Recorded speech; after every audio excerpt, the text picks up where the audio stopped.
I'm going to tell you, I think it's been really good. JD would be able to tell you the difference because I didn't know JD before I got back on. But we're working well together. Yeah. It is good. Oh, is that my thing? I was told about it. I come tomorrow. Right. The console is the board directors of liquor license. Right. And so this is a known kind of history. Okay. So you need to fill that out. Okay. And then I guess just Come tomorrow between 2 and 4. yeah. Right. Okay. That's in the clerk. Okay. They tell you where to come. I think it's in where the police out here. The police is the one. Yeah. It's out here. You're wearing your hat for the meeting, aren't you? As soon as you put your on, yeah. It's just one of those things. You're on the board. Makes sense. With all the other guys. Okay. No, it's not good. Yeah, I told Jackie that I would have gotten it done last week. She emailed me. She said you were going to give this to me. I was going to do it last Tuesday, except it was a snow day. Yeah. That's right. So I have to wait till tomorrow. Okay. We'll do this. What's fun?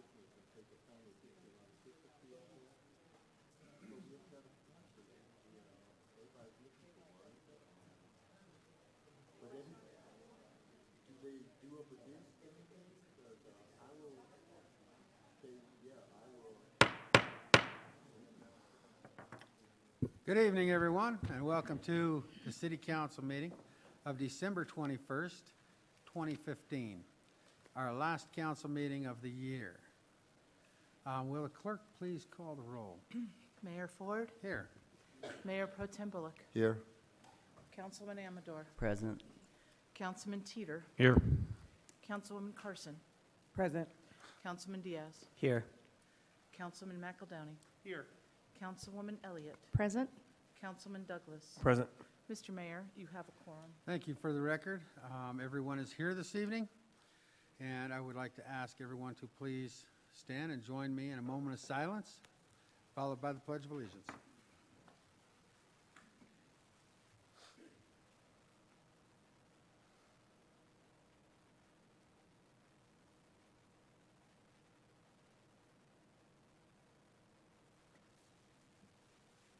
I Pledge allegiance to the flag of the United States of America and to the republic for which it stands, one nation, under God, indivisible, with liberty and justice for all.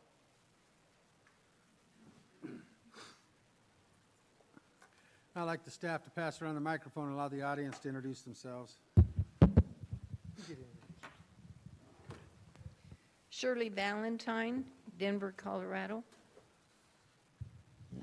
Jody Vale, North Colorado. Derek Tripp, Aurora, Colorado. Ali Grimard, Commerce City. Carol Harvell, Commerce City. George Maxey, unincorporated Adams County. Karen O'Donnell, Parks and Recreation. Joanne Hart, Commerce City. Al Hart, Commerce City. Zach Roth, Commerce City Park and Recs. Glenn Batista, Parks and Recreation. Doug Heineman with IT.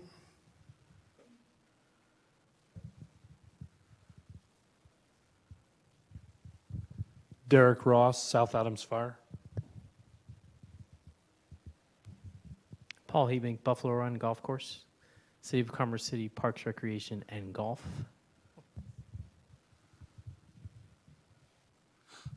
Jim Brianza. Bob Fleming, a business at ADCO Consulting in Thornton, Colorado. Ryan McBreen, Norse Design. All right, thank you all for being here this evening. First item of business should be citizen communication, but unfortunately tonight we didn't have anybody sign up. So we'll move right into the agenda. We have the approval of the minutes of November 23rd, 2015. I need to ask council to ask for a motion to allow Councilmember Diaz to abstain from voting on the minutes because he was not yet seated as a member of council on this date. Mr. McEldowney. So moved. Okay, thank you. Mr. Teeter? Second. A motion is second To allow for the abstention of Mr. Paulo Diaz. All those in favor signify by saying aye. Aye. Opposed, say nay. Motion is carried. Now I'll take a motion for the November 23rd, 2015 minutes. No, You came in later. You're good. So since you decided to say that, why don't you make a motion? Move to approve the minutes of November 23rd. Thank you. Let's see, Mr. Teeter. Second. I have a motion and a second to approve the minutes of November 23rd, 2015. All those in favor signify by saying aye. Aye. Opposed, say nay. That motion carries. Now we go into the consent agenda. The consent agenda includes items that are routine, procedural, informational, self-explanatory, and non-controversial. They are presented to council for a single motion and vote, and any member of council may ask to remove a specific item for further discussion and a separate vote.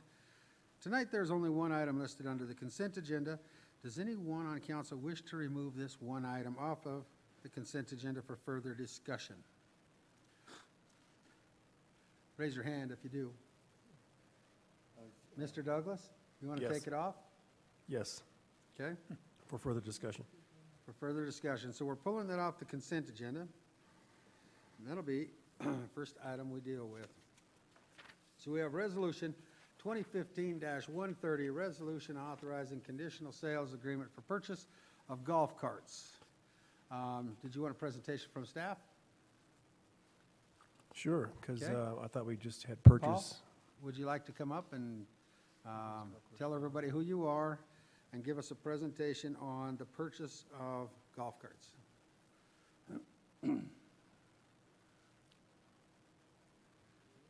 It's not on. There you go. Okay. Good evening, Honorable Mayor and members of council. Excuse me. Thank you for your time.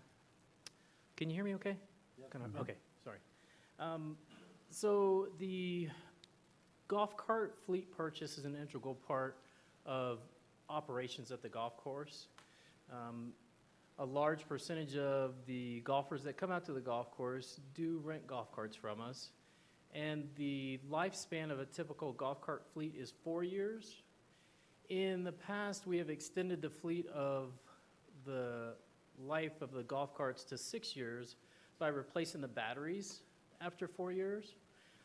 This has allowed us to save money for the city and save that money for other purposes. So the golf cart fleet in 2015 has just completed its 6th year of service. So as a regular course of action, when we get close to that, we will go out to the different vendors who provide golf cart fleets for sale. There are really only 3. One is Yamaha Golf Cars, which Masick Golf Cars here in Commerce City is a company that is the dealership for Yamaha Golf Cars. The other 2 are E-Z-GO and Club Car. So when we put the out for bid, when we let the vendors know that we would be looking to replace our golf cart fleet, we went through the procurement process and obtained bids from each of those vendors, and Yamaha, again, here, Commerce City dealership, provided the lowest bid, and so that was the recommendation that was provided. The total amount of the golf cart fleet purchase exceeds the threshold for staff, and so that's why it really is in front of you for your decision to move forward with the purchase of the golf cart fleet. Okay. Now, I know just 2 years ago, you changed the system from the GPS, where they were, well, it's all been GPS, but as far as keeping score from when we have tournaments to a display. Is that correct? So the GPS is actually an accessory, I'm going to say, for a golf cart. Not all golf cart fleets do have a GPS unit. The existing units on the golf cart fleet will transfer to the new fleet, so we won't be purchasing new GPS units, if that's the question. Okay. Or we weren't planning to. All right. No, just want to explain, want you to explain why you want to have these additional or replacement of the golf carts. And then as far as accessories, are these going to be any different from the ones we have as far as like where you have the club cleaners and coolers, or?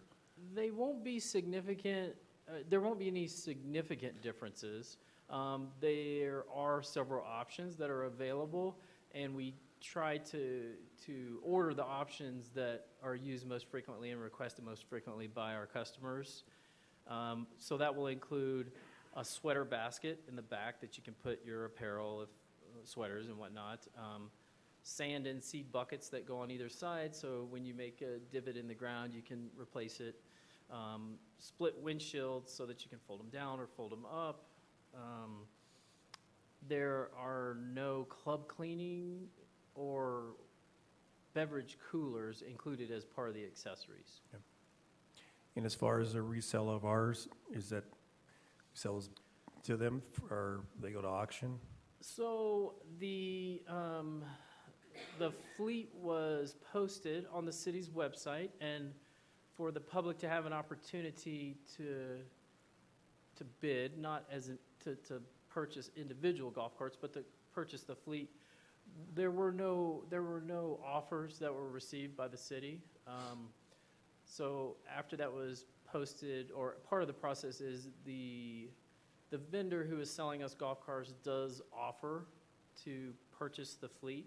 So it'll be a relatively smooth transition.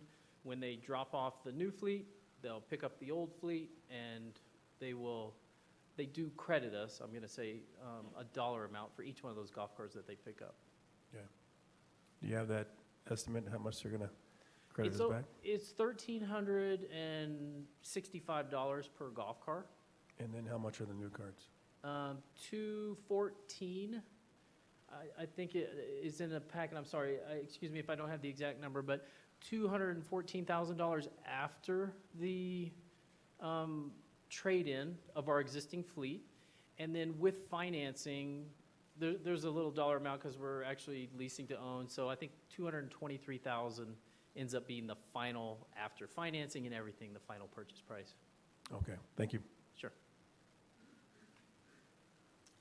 Mr. Teeter. Yes, thanks for tonight, Paul, giving us an update on this.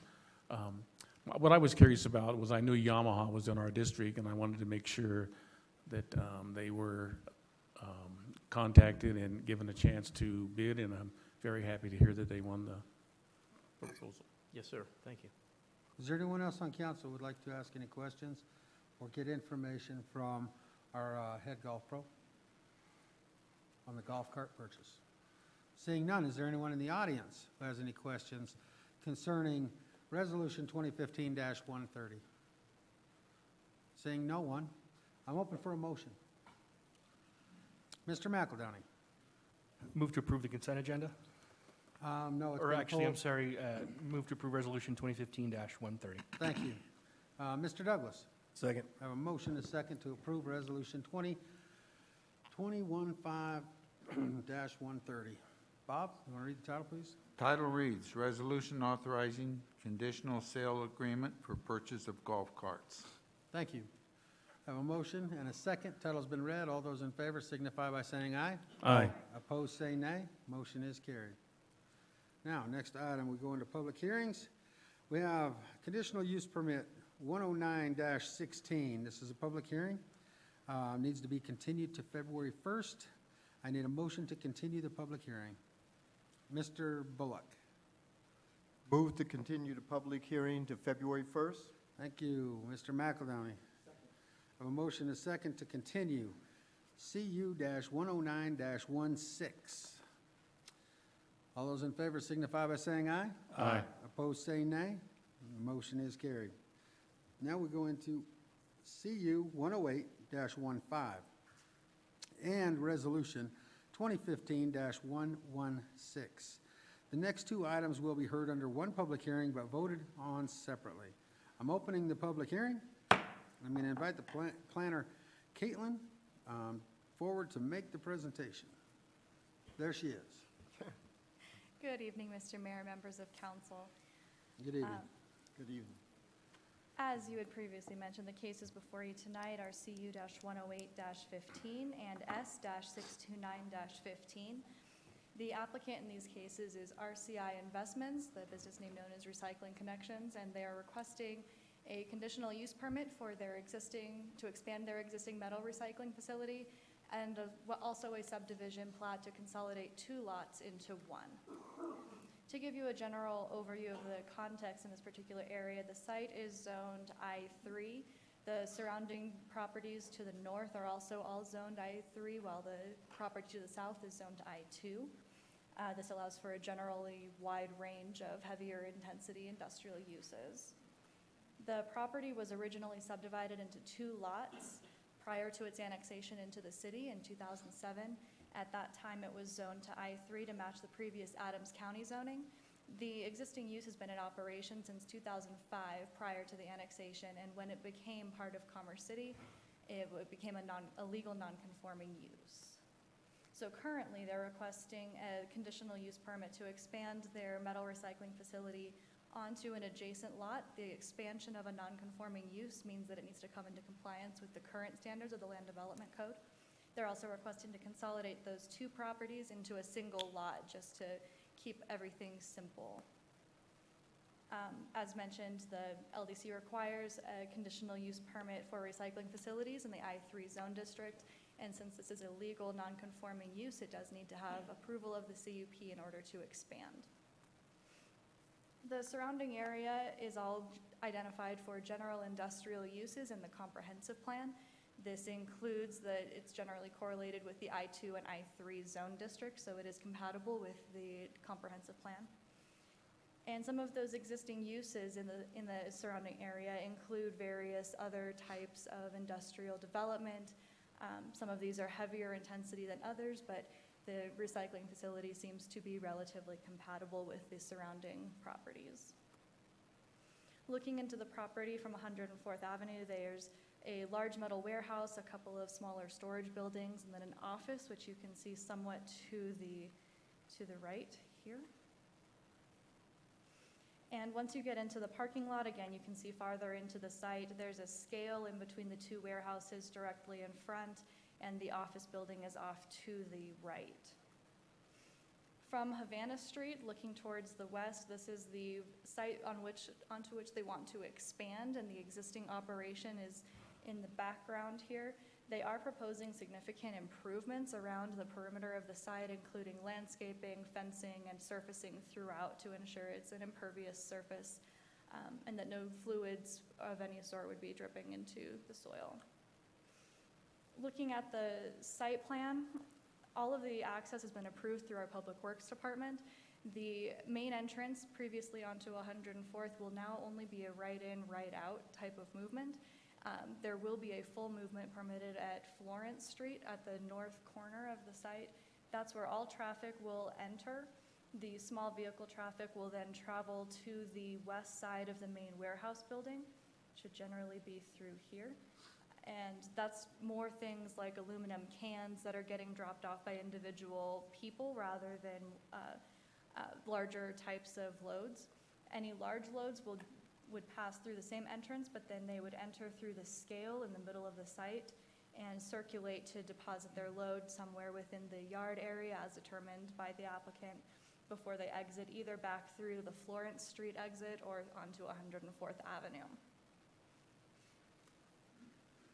This shows the landscaping that's proposed to be installed. This will also include a detention pond to ensure that the additional surfacing does not negatively impact the drainage in this area. They are complying with the standards for a landscape buffer around the perimeter of the site, except in the case where a minor modification was already obtained to reduce the landscape buffer along Florence Street. There's just not enough space there to ensure safe circulation with a 20-foot buffer, so it's been reduced to 10 feet, but it otherwise does meet all of our standards for that. They're also proposing to install a screen-style fence along the perimeter of the site to disguise the operations from the 3 right-of-ways that are adjacent. This fence will be a 7-foot tall fence. In certain areas, it will also be located on top of a berm to ensure that the visual impact to any of the right-of-ways is adequately mitigated. As far as the plat goes, this shows the current configuration of those lots. The operation is on the existing Lot 1 of the Marathon subdivision, and which is this L-shaped property here. The proposed expansion is onto Lot 2, which is this somewhat unique shaped lot on this side, and so the consolidation plat would recombine those into a single lot to consolidate the business's operations on one property. The Public Works comments regarding drainage and future road improvements have been adequately addressed. There were concerns that this may not be the highest and best use of the property, but it was neither supported or opposed by economic development. There were no comments from the police department as far as any issues with security. We have certainly worked with the fire department to ensure that there's adequate fire access through the site. That was all indicated on the site plan as well, the internal circulation routes, and there's no additional permits that are needed for this particular use. Based on the Planning Commission's analysis, it's been determined that the potential negative impacts to the public rights-of-way have been mitigated to the maximum extent feasible, that it's generally a heavily industrial area, and that the screen fencing and landscaping along those rights-of-way will ensure that the visual impacts are mitigated. There's also going to be significant paving to prevent contamination of the soil and ensure an adequate driving and parking surface under all of the outdoor storage. That's also the need for the detention pond. Based on the characteristics of the site, this is an expansion of an existing business that's been in operation for a number of years, and they're providing significant improvements to be able to expand their operation. There's no expected undue burden on any adjacent property, public improvement, or city services. The development is expected to remain essentially as it exists as far as the buildings go. It's just expanding the use onto additional land. Overall, the site layout's appropriate for the use with adequate emergency access, approved surfacing, enough parking, and the drainage is also going to be installed soon. To our analysis, it's been compliant with the comprehensive plan as well as the land development code. There are several conditions which are recommended for approval on this. They pertain to a limitation on the storage of vehicles, as well as timing of some of the proposed upgrades to the site, just given that it is winter now, allowing adequate time to actually get some of these improvements installed. It would also require an amendment to the CUP for any expansion of the types of accepted materials for recycling and notification to staff if it's ever discontinued. Finally, in line with some of the other similar types of uses that have received conditional use permits, including Rocky Mountain Recycling, it's recommended that the conditional use permit here expire in 3 years, at which time an extension would need to be applied for and go through the process again. As far as the consolidation plat goes, again, it's been determined this is consistent with the comprehensive plan to allow for the expansion of an existing business, that it complies with all of the standards of the land development code, and again allows for this expansion to occur. As of today, staff has received no responses to public notice regarding these cases, and therefore the Planning Commission recommends that the City Council approve both of these requests, the CUP subject to 6 conditions, and the plat just for approval. The applicant is also here to speak on behalf of this request, and staff is available to answer any questions at this time. Thank you. Thank you. All right. Council, do you have any questions for the planner at this time? Yes, J.D.? With the improvements to the property, will it still be visible from the street to see all the recycle? The recyclable materials, they're not allowed to be stacked higher than the height of the fence, which is why they obtained a minor modification to increase the height of the fence along a right-of-way to 7 feet. On the side along 104th and on Havana Street, they are also constructing a 3-foot berm. So that would be a total 10-foot fence height, and while it may not entirely conceal the interior operations, staff and Planning Commission felt that this was adequate to allow the expansion to occur. Okay, thank you. Mr. Douglas. Yes, thank you for your presentation. I see that they're going to add some cement, proposed Lot 1 in Marathon subdivision amendment. Is the whole thing going to be in concrete back there? And before it's drainage, because I've been at that facility, and it's very muddy in those areas, and as far as drainage, I'd just like to know how that's going to work out, because you're talking about a lot of contaminants being put out to the street if it's a dirt surface and muddy, the way this is arranged. So could you explain if there's going to be any replacement of concrete to the back portion of the property? The entire yard area will be covered with recycled asphalt. That's the minimum required by our Public Works Department, and they were satisfied with that. And there is a large detention pond that will be located on site to contain all of that drainage and runoff from the new impervious surface. All right, thank you. Thank you. Anyone else? Seeing no one, I'd invite the applicant forward to give us any new additional information or to answer questions of the council. Go ahead and state your name and address for the record. Jim Brienza, Recycling Connections, 9985 East 104th. Thank you. Bob Fleming, 2090 East 104th Avenue, Suite 202. I assisted the applicant in preparing the case. Mr. Ryan McBreen is here too, if you have any questions about details of the site plan for the landscaping. Mr. Brienza could answer any questions about the operations that you have, and Ryan can answer any questions about the landscaping. The only thing I would add is that we will have to go through the process of annexing whatever the existing Lot 1 into the South Adams Water and Sanitation District, which, because it's on a well and septic. We'll have to legally abandon the well and abandon the septic system, then hook up to public water and sewer. I think that's the only additional information that I would have, and we'll just answer your questions. Okay, council have any questions for the applicant? Seeing none, thank you. Thank you. Thank you. Now, is there anyone in the audience who would like to come forward and address the council on the matter before us? Seeing no one, I'm going to close the public hearing. Now I'm going to ask council if they want to have a discussion concerning both of the pieces before us. CU 108-15 and Resolution 2015-116. Is there any discussion, Mr. Teeter? Yes, thanks for the presentation again. On the positive side, I did reach out to the fire department, and I think this is important to bring this up, that this company works very well with the fire department. When they get vehicles that are in good enough shape to be trained on, they'll actually bring them over to the fire department with their forklifts and set them up and let the fire department do their extrication training on these vehicles, and then take the vehicles back and dispose of them for them. And talking to them today, I talked to 3 different people that run that tower, and they're very happy with this company here and the way they treat the fire department. Okay, thank you. Anyone else? Comments? Questions?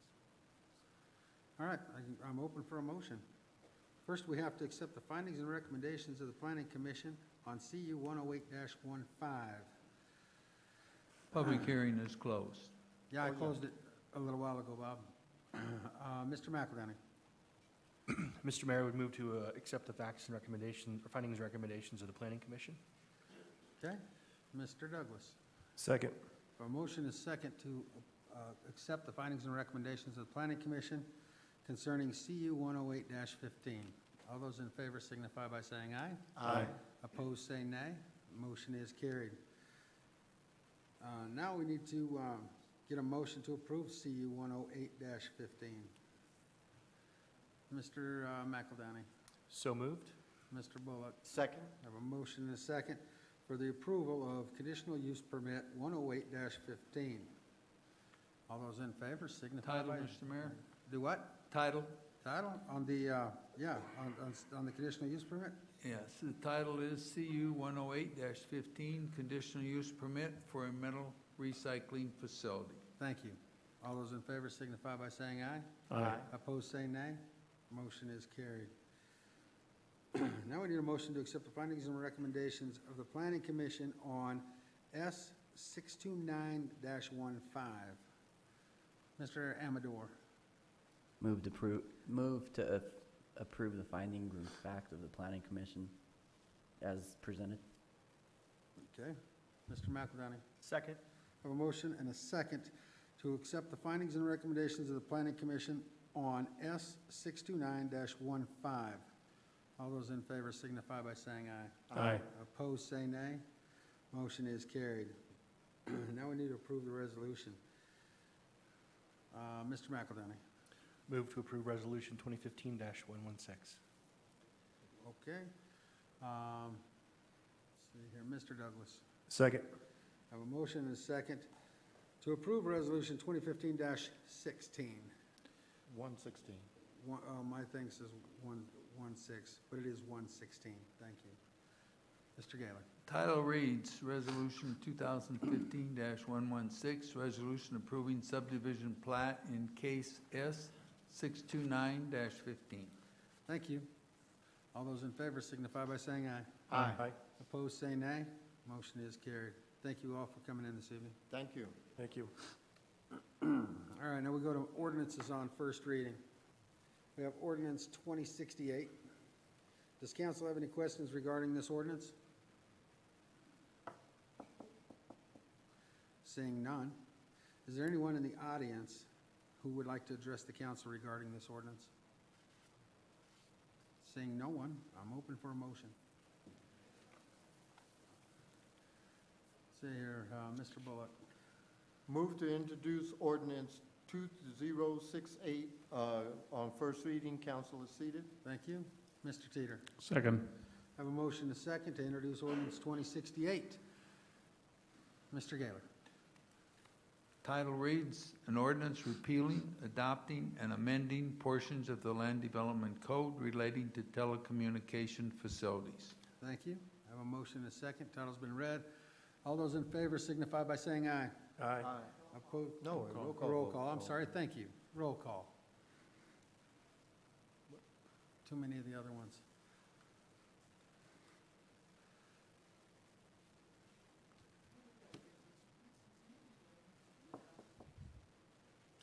All right. For the record, ordinance 2068 has been introduced unanimously by council. Now we'll go to ordinance 2073. Does council have any questions regarding this ordinance? Mr. Bullock? No. Okay. All right, does anyone in the audience would like to address the council regarding this ordinance? Seeing no one, I'm open for a motion. Mr. Bullock. Move to introduce ordinance 2073 on first reading. Council is seated. Thank you. Mr. Diaz. Second. I have a motion and a second. Will the city attorney please read the title? Title of ordinance 2073 reads, an ordinance amending several sections of the Land Development Code regarding shared driveways. Thank you. I have a motion and a second. The title's been read. I'll ask for a roll call vote.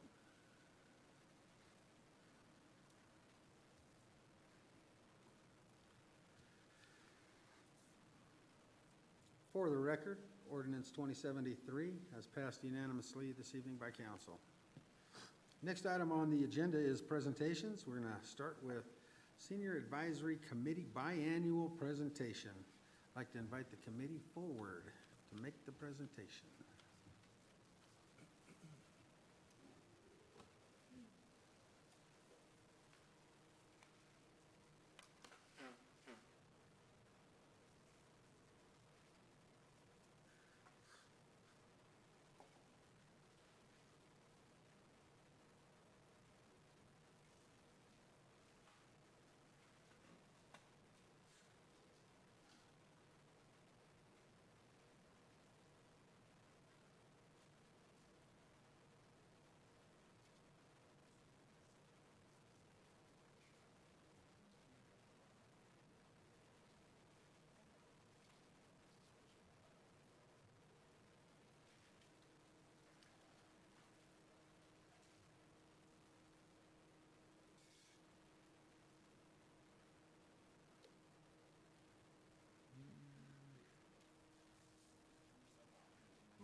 All right. Can you hear me?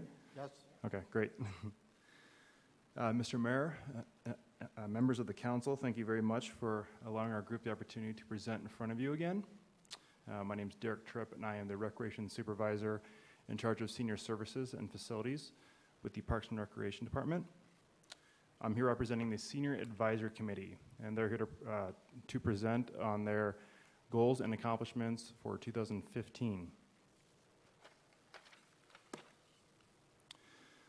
Those goals will all be listed in this PowerPoint presentation that we will be discussing. The members today will be giving their perspectives on their experiences this year on the committees. The Senior Advisory Committee's purpose is to advise and serve as an information source to senior participants, to communicate requests to the Parks and Recreation Department, to assist with fundraising, and to provide outreach services. The committee members are extremely valuable to staff by representing a range of interests and activities and serving in a variety of roles.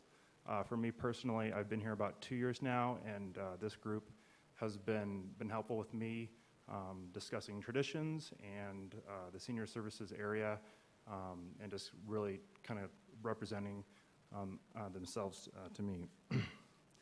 They represent active members who are interested in working with city staff to help make this a quality community for a lifetime. There are 4 advisory committees, those being the Outreach Committee, the Program, the Health and Wellness, and the Umbrella Committee.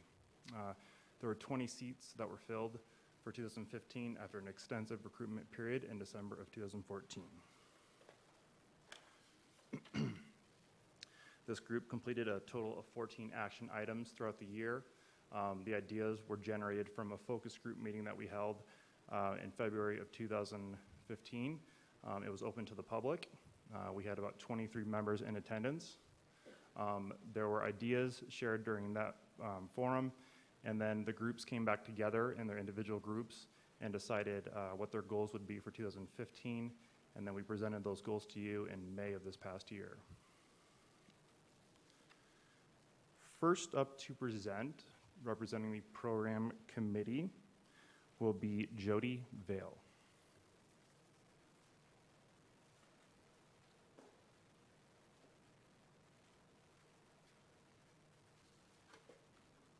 Thank you, Derek. Mayor and councilors, my name is Jody Vale.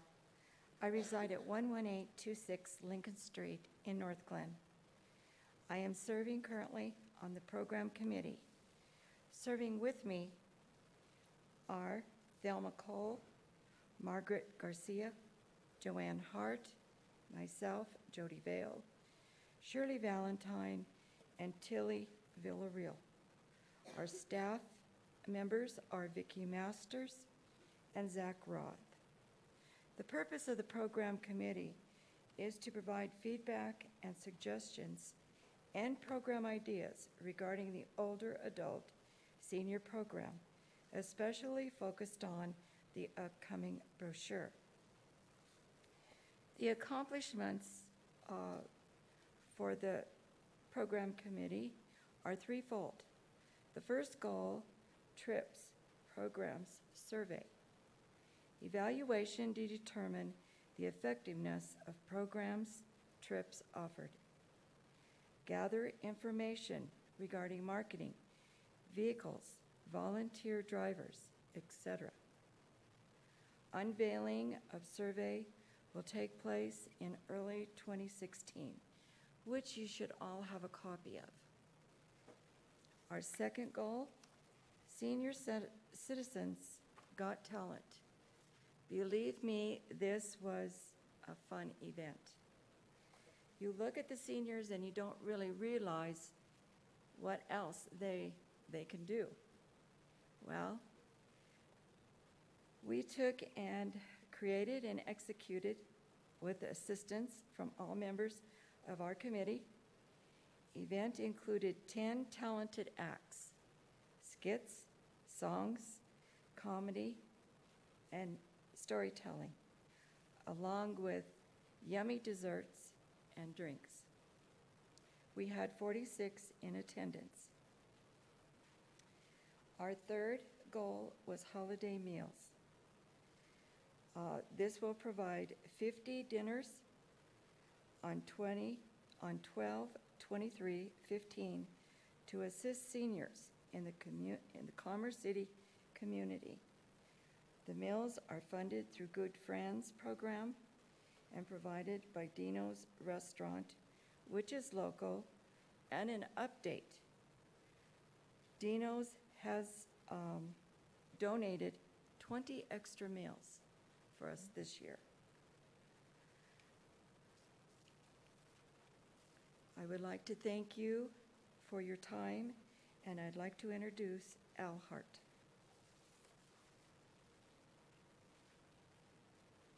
Needs no introduction. Good morning. Good afternoon, good evening. My name's Al Hart. Mayor and City Council members, it's good to see you. Thank you very much for inviting me.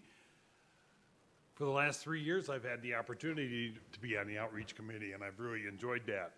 The members of that Outreach Committee are Sandy, Sherry, Maxine, Jenny, Linda, Francis, and the staff members are Jody and Derek.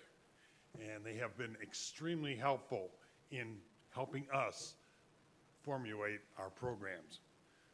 I have had the opportunity and the pleasure of serving this Outreach Committee for the last 3 years and have watched the committee become more interested in finding ways to attract seniors to the various activities and events that are offered.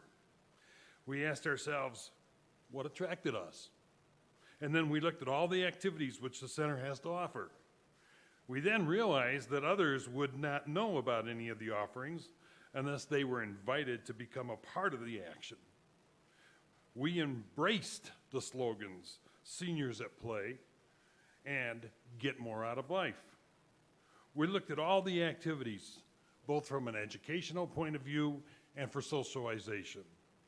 We decided that the best way to accomplish getting the word out was to develop a packet of information which describes the many and varied activities which are offered. One of our goals was to make it feel friendly, so we included pictures of both activities and seniors doing what they do. We also included phone numbers of both staff and at the center, as well as any phone numbers that might be important to the community members. This provided us with a tool that we could use to both introduce and involve seniors. After taking these packets to the neighborhood outreach events, we recognized a need for quick and easy formats.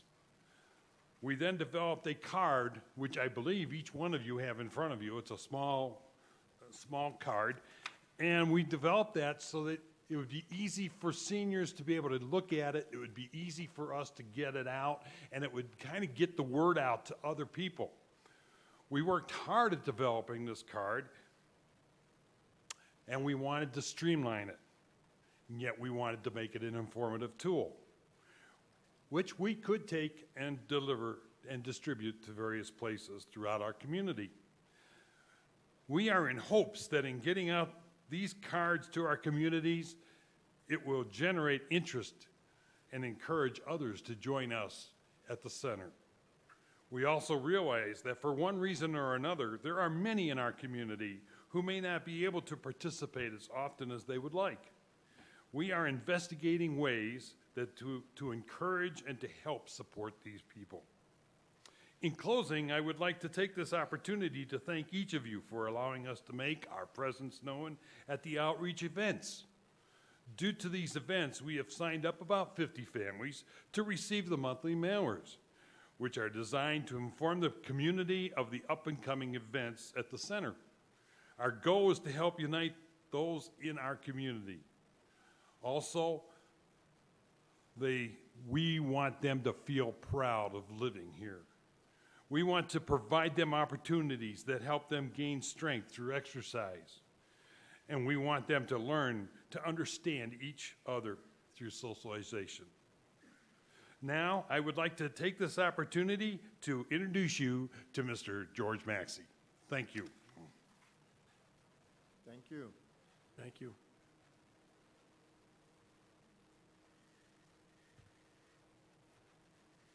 Mr. Mayor, councilors, I am George Maxey, speaking for the Health and Wellness Committee.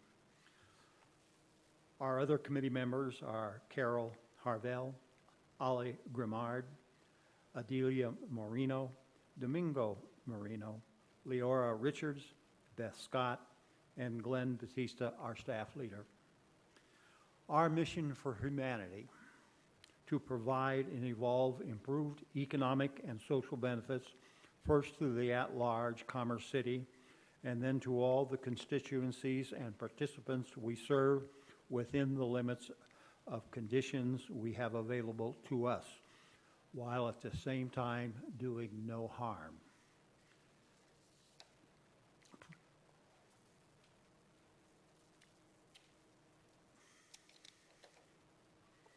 As many of you know and have experienced, the Commerce City Senior Center for years has had available the use of the walking track and exercise equipment, use of the gymnasium for scheduled walking, the pool for swimming and water walking, providing transportation to interesting venues and cultural events, and even a tour of the growing Commerce City this year. We have ongoing different craft groups and our famous music makers. We also have various craft and game groups.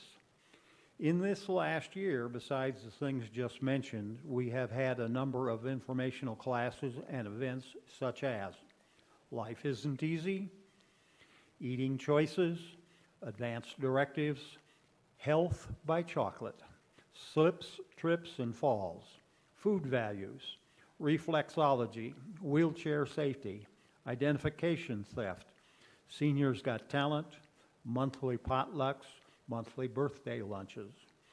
All these things serve the purpose of helping our participants make a better quality of life for themselves. All these are part of the 7 steps of health and wellness. These actions and what has been learned from them has encouraged a greater awareness of self, and from this, the fewer mistakes as individuals we may make. In closing, a benediction. May we look upon this community and see its values and faults. May we learn to move mountains and to make this community better. May we learn to close distances to others so that the people of this community can talk to one another and discuss their differences rather than attack each other over them. Thank you for listening, and now I introduce Joanne Hart. Thank you. Thank you. Good evening. Good evening. Mayor, City Council. I'm Joanne Hart. I live at 5621 DeMont Avenue. Tonight I have the privilege to introduce to you the Umbrella Committee. There's Sandy Crothers, myself, Joanne Hart, Jenny Loveridge, George Maxey, Leora Richards, Beth Scott, Tilly Villareal, Linda Wolf, and the staff member is Derek Tripp. First and foremost, I want to thank all of you for the new vans. I personally was in Big Blue when we had to be rescued downtown because it wouldn't start. Also another time when we had to be rescued in Idaho Springs on our way to a Georgetown fishing trip. This is just a couple of times. There were many more. Thank you again. They were very much needed. And thank you for making the Wi-Fi available to us. So many of our seniors are using the Wi-Fi with their smartphones. Also for our beautiful new t-shirts. As you can see, we're wearing them proudly. And we will continue to wear them at the outreach and other events. Thank you for the most appreciated seat pads. If you haven't used one, try one. A lot of us have back problems, and this is a huge help. We only have a few, but I understand more has been ordered, and I understand tonight that they have arrived. Last but not least, a big thank you for our new coffee mugs. Most of us will be leaving these mugs at the center with our name on the bottom to enjoy a good cup of coffee with sharing with the other seniors. We held our first mid-year senior workshop with all the committee members. We did some brainstorming and a lot of sharing information. but about where we were and where we wanted to be. We are looking forward to holding more of these workshops. We had 2 very informative special speakers attend our umbrella meetings. Our always ready with good up-to-date information, Recreation Manager Karen O'Dell came to give us a better understanding of what was going on with our new water park, along with an invitation to join her for a tour and details of how it would be working, opening times, cost, and etc. We also have the privilege of having Phyllis Hirschfield with Colorado Gerontological Society, who brought us up to date on what the state of Colorado senior resource and professional help is available for us. Serving on a committee isn't usually thought of as a very rewarding task, but I'm here to tell you, our senior committee members work as if their life depends on it. By a vote of 19 to 15, we decided to invite all of you for coffee in our senior center. You don't all need to come at one time. Monday, Tuesday, and Friday are good days. By the way, that vote was the greatest majority. All joking aside, we would deeply appreciate your visit. Thank you again for all you do for us Commerce City seniors. I would like to bring up all tonight's presenters for any remarks and questions that you might have at this time. Thank you. I'll start out by saying thank you to each and every one of you. To see you at the rec center and see the things that you guys do in the community, the pride you have in the rec center and in the community, all of the board members and all of the seniors that use the facility. It's great that you have a place to go to. The camaraderie that takes place there, your involvement, keep you busy doing whatever you want to do, arts and crafts, dominoes, bingo, music makers, all those great things that you do. I am truly appreciative of all of the work that you do to enhance the already good programs that we have. So thank you to each and every one of you that serve on those committees and try to make it better for everyone else in our community. So thank you. Anyone else on council have some remarks? Mr. McEldowney? Just again, I'll echo the mayor's comments. I always look forward to the updates from you all, and to see the accomplishments of the prior year. The list seems to get more impressive each time we hear from you, and I think to really hear the detail of what you guys are doing and the difference. It's clear that there's a difference being made in the lives of our community, and I appreciate all of you and the time you're putting into these committees. I know they don't seem like fun for a lot of people, but I think clearly you guys are seeing a personal reward out of helping your community. So thank you. Mr. Bullock. I also want to thank you and mention I like the new promo shirts. Youth is a gift of nature, but age is a work of art. Is that on the shirts? Okay. Okay. Nice. I finally hit 65, and somebody told me that I'm still not eligible for the senior because the age has been kicked up to 70 now.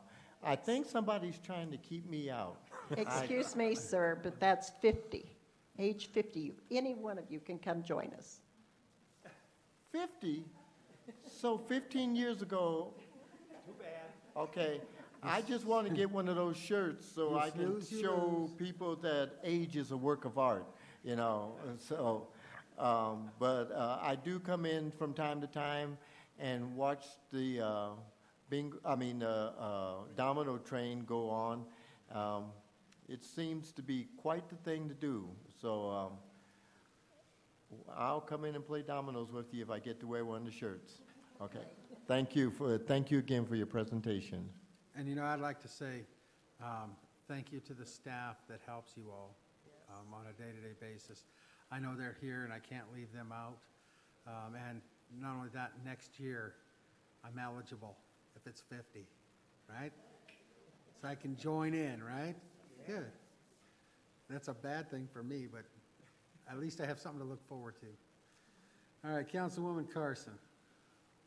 I also just wanted to thank all of you for taking the time to come in tonight. I know it's cold out there and probably isn't the first place that you would want to be, but you put a lot of time and effort and commitment into this community. So thank you. And because honestly, without people such as yourself willing to give of your time and effort, then we're at a loss. So if there's any requests you have for us, please let us know, other than inviting us for coffee. But anything that you need, or George? Find work for us, volunteer work. Really? Okay. Kidding?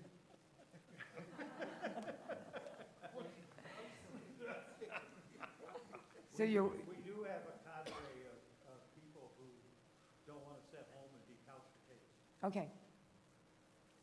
And I don't know if the city has use for us as gophers, if or not other things. Oh, yeah, we just had our Winterfest. There's events like that I think you guys would be great at.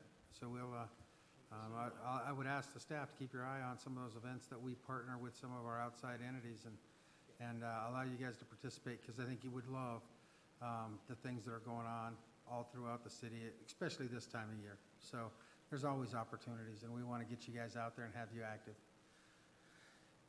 Councilwoman Carson? I'm you done, finished? but thank you. Okay. Mr. Amador? Thank you. I always appreciate your group when they come up here. I appreciate the commentary that goes along with it. You can see the camaraderie that everyone in your group is experiencing and not staying home. I believe either myself or Paulo here have the longest distance to go until we reach 50. So I'm not sure who qualifies for that next. But thank you. I'd like to echo what everyone else has said as well. So thank you. Mr. Douglas? Yes, I'd like to thank the staff and the seniors. I know throughout the year we had the outreach programs. We just had an update from you guys back, September? It seemed like it was just a month ago.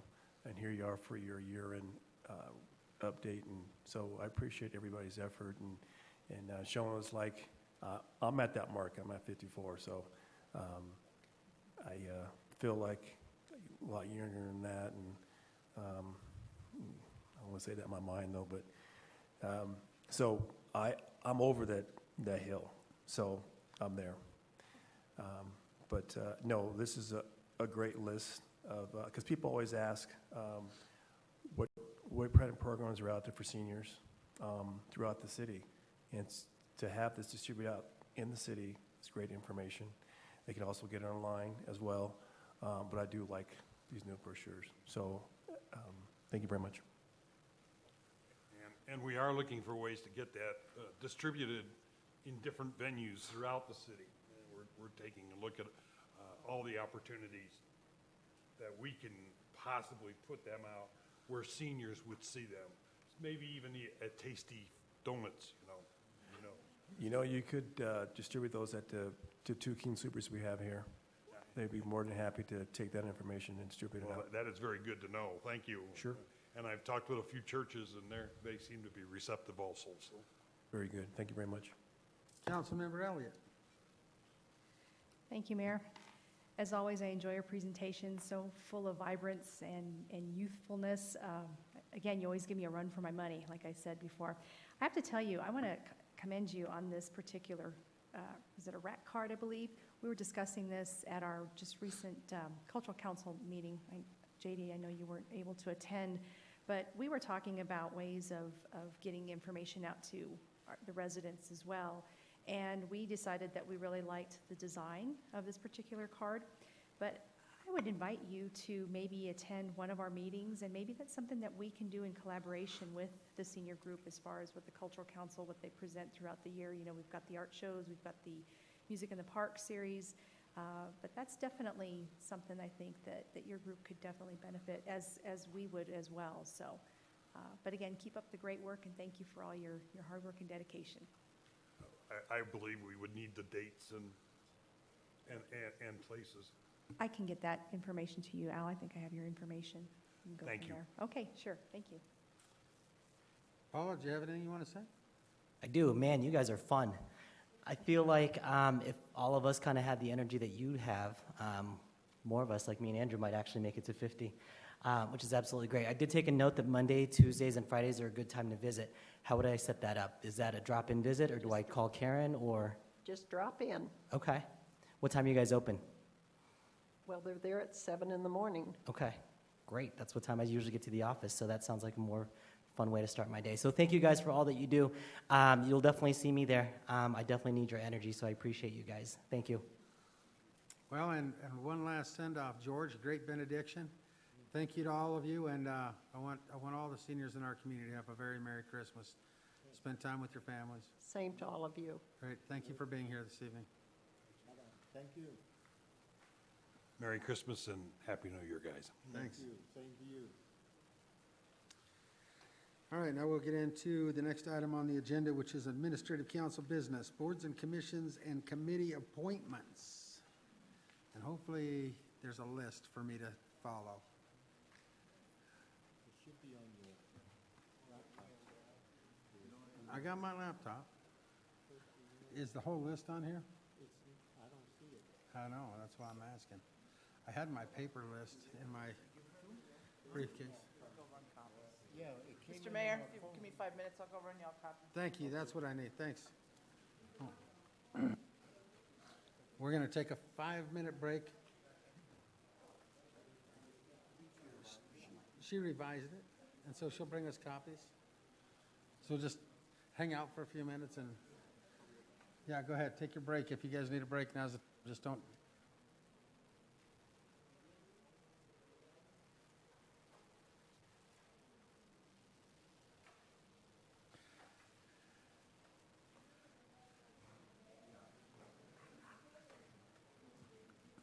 And Derek Ross, thanks for being here. Yeah, Derek.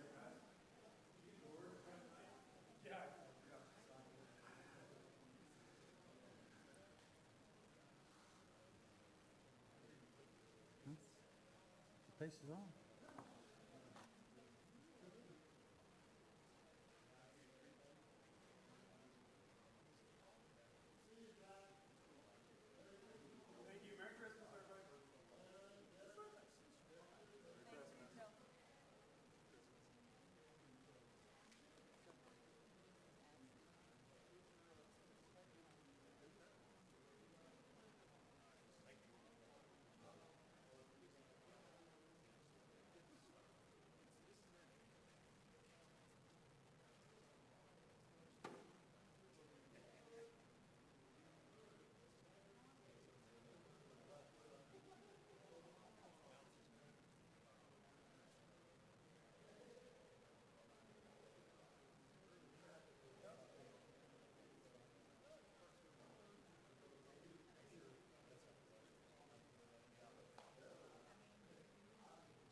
Hey, how you doing? Good, how about you? Good to see you. Good seeing you.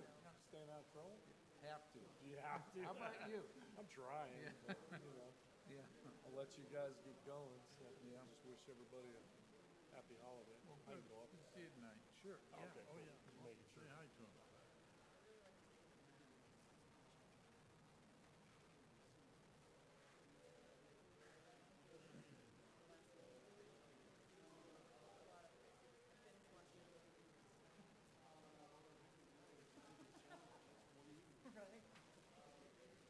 Here, Bob.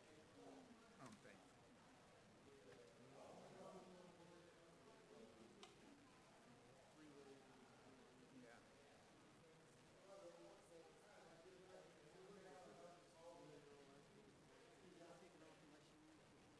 Yeah. So long now. Have a Yeah. good Christmas. Yeah, you guys have a good holiday.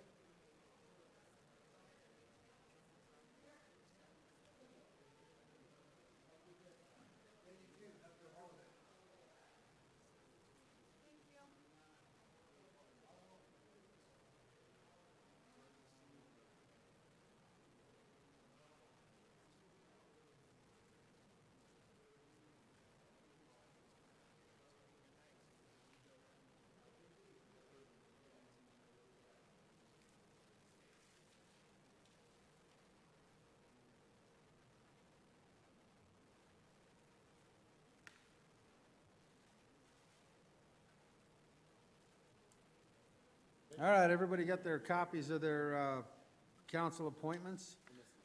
We're missing Carson, that's her fault. Let's go ahead and start through these. Whatever she misses out on, she misses out on, right? Yeah, we're gonna put her on committees now. You guys know the ones you don't want to be on, we'll go through those first and get Carson on them. All right, so the first one's the Board of Adjustment. It's like we have one member, and that member is Mr. Amador. So first off, I would say, Mr. Amador, is that a board that you would like to continue to serve on? Absolutely. Okay. Is there any other interest from other council members on serving on the Board of Adjustment? Seeing none, I need a motion to appoint Councilman Amador. Yes, ma'am? Mr. In order to go make this a little faster, Yep. can we just go through the list, get it all worked out unless there's an argument? And Or then not do them all argument, and unless vote there's on a it all at once? competition. Perfect. And then at the end, say appoint as nominated, and I've got them All all written down in the minutes, and Yep. we have it in the, and we have Perfect. it on the tape. Second. We'll do that. No. All right, so I've been asked, does anybody have a problem with Mr. Amador being their representative? All right, so we'll move to the next one. Derby Review Board, there's one member, and that's Mr. Teeter. I'm fine. You want to stay on that board, Mr. Mhm. Teeter? Does anybody else have a desire to be on the Derby Review Board? Seeing not, is everybody okay with Mr. Teeter being on the Derby Review Board? All right. Parks and Rec Advisory, we have Carson and Douglas. Councilwoman Carson, you want to stay on that? Mr. Douglas, you want to stay on that? Does anybody else want to be on that? So everybody's okay with those two being on it? That one's done. Police Pension Board, Douglas and Teeter. You want to stay on that, Rick? Yeah, yes, I'll stay on it. Like I said, if a young person wants to sit and listen to these advisors, they do give a lot of good tips. I'm secure in my retirement Yeah. future, but I'll stay on it if nobody else wants to stay on there. Steve? Yes. Okay, does anybody else have a desire to serve on that committee? Mr. Mayor? Yes, As sir. a comment, one voting member, and then there's an alternative, so we need to, So who's the voting member right now? According to this, Steve, and I'm fine with that. Steve? okay, so. Steve would be the voting appoint member, Steve Rick as would the be voting. the alternate. Okay, that one's done. Youth Commission. Renee and JD. You guys both want to stay on that? Does anybody else want to be on it? Are you? Anyone else? I see Paulo going, God, I'd like to be on that one, but I don't want to hurt, exactly, don't want to hurt Renee and JD's feelings. So everybody's okay with that, it'll stay the same. All right, Commerce City Cultural Council, that's Carson and Elliott. You guys both want to stay on that? Yeah, does anybody else want to be on it? All right, that one's done then. Housing Authority, Elliott and Carson. No, let's see, Bullock and Amador. I'm the voting member, Mr. Amador is the alternate. You guys want to stay on that? Yep, yep. Anyone else want to be on it? Okay, you're making this too easy for me tonight. Retreat Planning Committee. McEldowney, Douglas, Bullock, Elliott. Does anybody else want to serve on that committee? Do you all want to stay on that committee? Yep. Yes. Okay, everybody's good? We'll leave that one alone too then. City Manager, City Attorney, and Municipal Court Judge Evaluation Committee. McEldowney and Douglas. You guys want to stay on that? Right. We pretty much have the evaluation process down, but I guess it could be meet if needed type of thing, and just leave you two on it. I agree. Everybody good with that? Paulo, don't be shy here. You just tell me when there's something comes up that you want to jump in on. Boards and Commission Committee. Amador, Carson, Bullock. You guys all want to stay on that? Yes. Anybody else want on it? Because those can have more members if you want. I mean, anybody can go. Anybody can go. They're the representatives. You all good with the way it is? Okay. Legislative Committee, me, Bullock, Douglas. Yes. Yeah, I'm good with it too. Is everybody all right with that? Yep. And anybody can come to that. Yeah, anybody can come to that. All right, so that one stays the same. Okay. Adams County Economic Development. That's me. And the alternate is Mr. Teeter, and alternate number 2 is Benson. So I'll stay on that. Teeter, you want to stay the alternate? Yes, I'll stay. Now we need a second alternate. Who would like to step up and be the second alternate, because we're filling a vacancy for Benson? You want to do the second alternate? All right, so Paulo will go in there. Everybody okay with that one? Yep. Next one, Adams County Water Quality Advisors. That's McEldowney and Bullock. You guys want to stay on that? Yep. I'm strictly the alternate. Okay. Yeah, it has been quiet. Everybody okay with that one? All right, Adams County 14, Adams 14, School District Foundation, Amador and Bullock. Amador is the main member, Bullock's the alternate. You guys want to stay doing that? Yes. It's okay, yeah, I've never had to go. Mr. Yeah. Amador does a fine job. Does anybody else want a shot at that? Okay, we'll leave that one alone. CML Policy Committee, Amador and Bullock. No? No, Douglas. I'm sorry, Bullock and Douglas. You guys want to stay on that? Yes. And I can make that. Everybody all right with that, or does someone want in? Okay, we'll leave that one alone. Commerce City Business Professionals Association, Bullock and Douglas. No. No, Teeter and Elliott, I'm sorry, I'm one line ahead. Need a ruler. Teeter and Elliott, you want to stay on that? I'm Crystal? fine. No, and, well, Rick's the voting member and you're the alternate. You guys good with leaving that one alone? Okay, I'm kind of going fast. If something comes up and someone wants in on something, you let me know. All right, DIA Noise Coordinating Committee is me and Bullock, and Amador is second alternate. No, and McEldowney is McEldowney. first alternate. Have we gone to that? No, I haven't seen any DIA Noise Coordinating Committee meeting. Basically, we don't have any noise monitoring. We have no noise monitors. We don't have any monitoring. Yeah, we don't. But now that we have the Airport Coordinating Committee, me and Rick serve on that. I think it's kind of rolled into that. Does you want to take my place, Rick, instead of me being the second member? That's fine, I can do that. All right, it'll just be me and you? Mhm. Is that all right? Noise. DIA Noise Noise. Coordinating Committee. You know, that should be the Airport Coordinating Committee, should it not? That's the coordinating committee, is it not? Yeah, I mean, And that's me and Teeter, Yeah. right? It's not otherwise on here, so that would fit. Okay, so that's it, right? It'll be me as the member, 1, Teeter as the member 2, and then we could have 2 alternates. Who wants to be on that as an alternate? Right now, it's McEldowney and Amador. You guys okay with it? Leave it McDowney and Amador? Unless someone else wants on it. Let me be an alternate. Yeah, well. Yeah, it'll be the Airport Coordinating Committee. Adams County Airport Coordinating Committee. All right, now we'll go to Dr. Cog. That's, member 1 is Benson, and the alternate 1 is McEldowney. Alternate 2 is Teeter. Actually, Mr. Teeter's the alternate. Okay, so that one got switched during the year, right? Right. Yes, I have no problem stepping in for Benson. So you wanna be the regular member of Dr. Cog? Yes, I can do that. Okay, so Teeter would go to Benson. And then I need an alternate 1 and an alternate 2. McEldowney will stay alternate 1? No?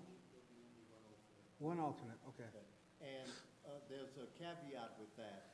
Okay, whoever's on that is also on MVIC, right? Yeah, he's gonna be the main member of MVIC too. You good with that, Rick? Yes, that's also the way that they would like that to be. Right. So you'll be on MVIC. So that's the next one down, so that'll be Teeter and Teeter.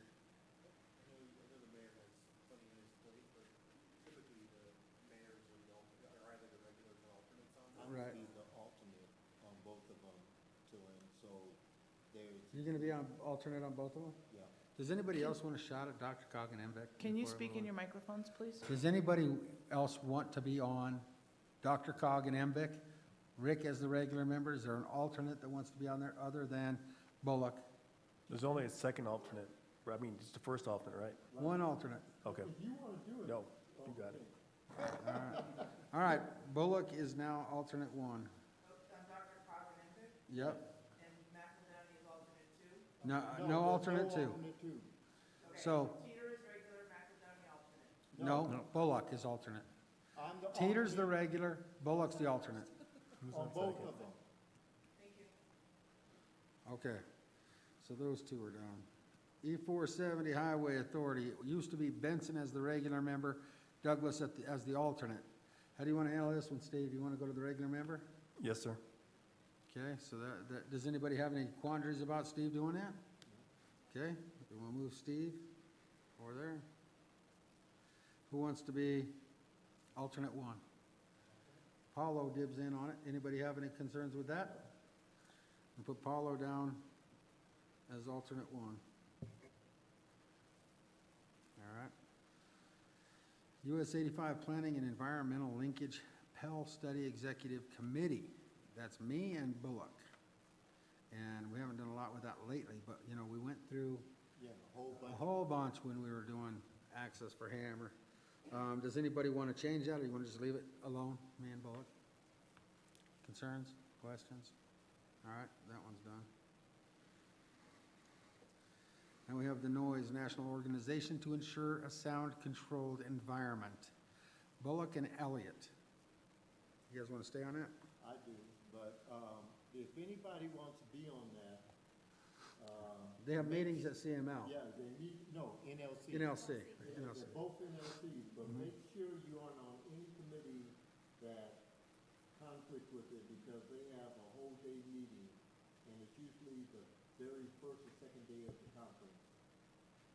I will be, you okay? Yeah, I'm fine. I just, I've only been to one meeting, no, actually 2 meetings. But is that something that, I mean, I realize it's alternate, but is it something that we did just go ahead? No, you just, as a matter of fact, the alternate, you should be going anyway. Okay, see, I did, It shouldn't be an alternate, it should be member 1 and member 2. So is that one okay? Everybody good? Northern Area Transportation Alliance, NADA. I have been going to those, but they get to be so many that Jim Hayes goes. And if they have a need for me to be there, then I get a heads up from staff and then I go. But does Would it anybody make want sense to have Mr. Teeter as the number 2 on that, because it's so intricately tied to what would be discussed It at is all Dr. tied Cog? to transportation. So that was a Benson 1. I'll stay on it, but I need an alternate, and it was Benson.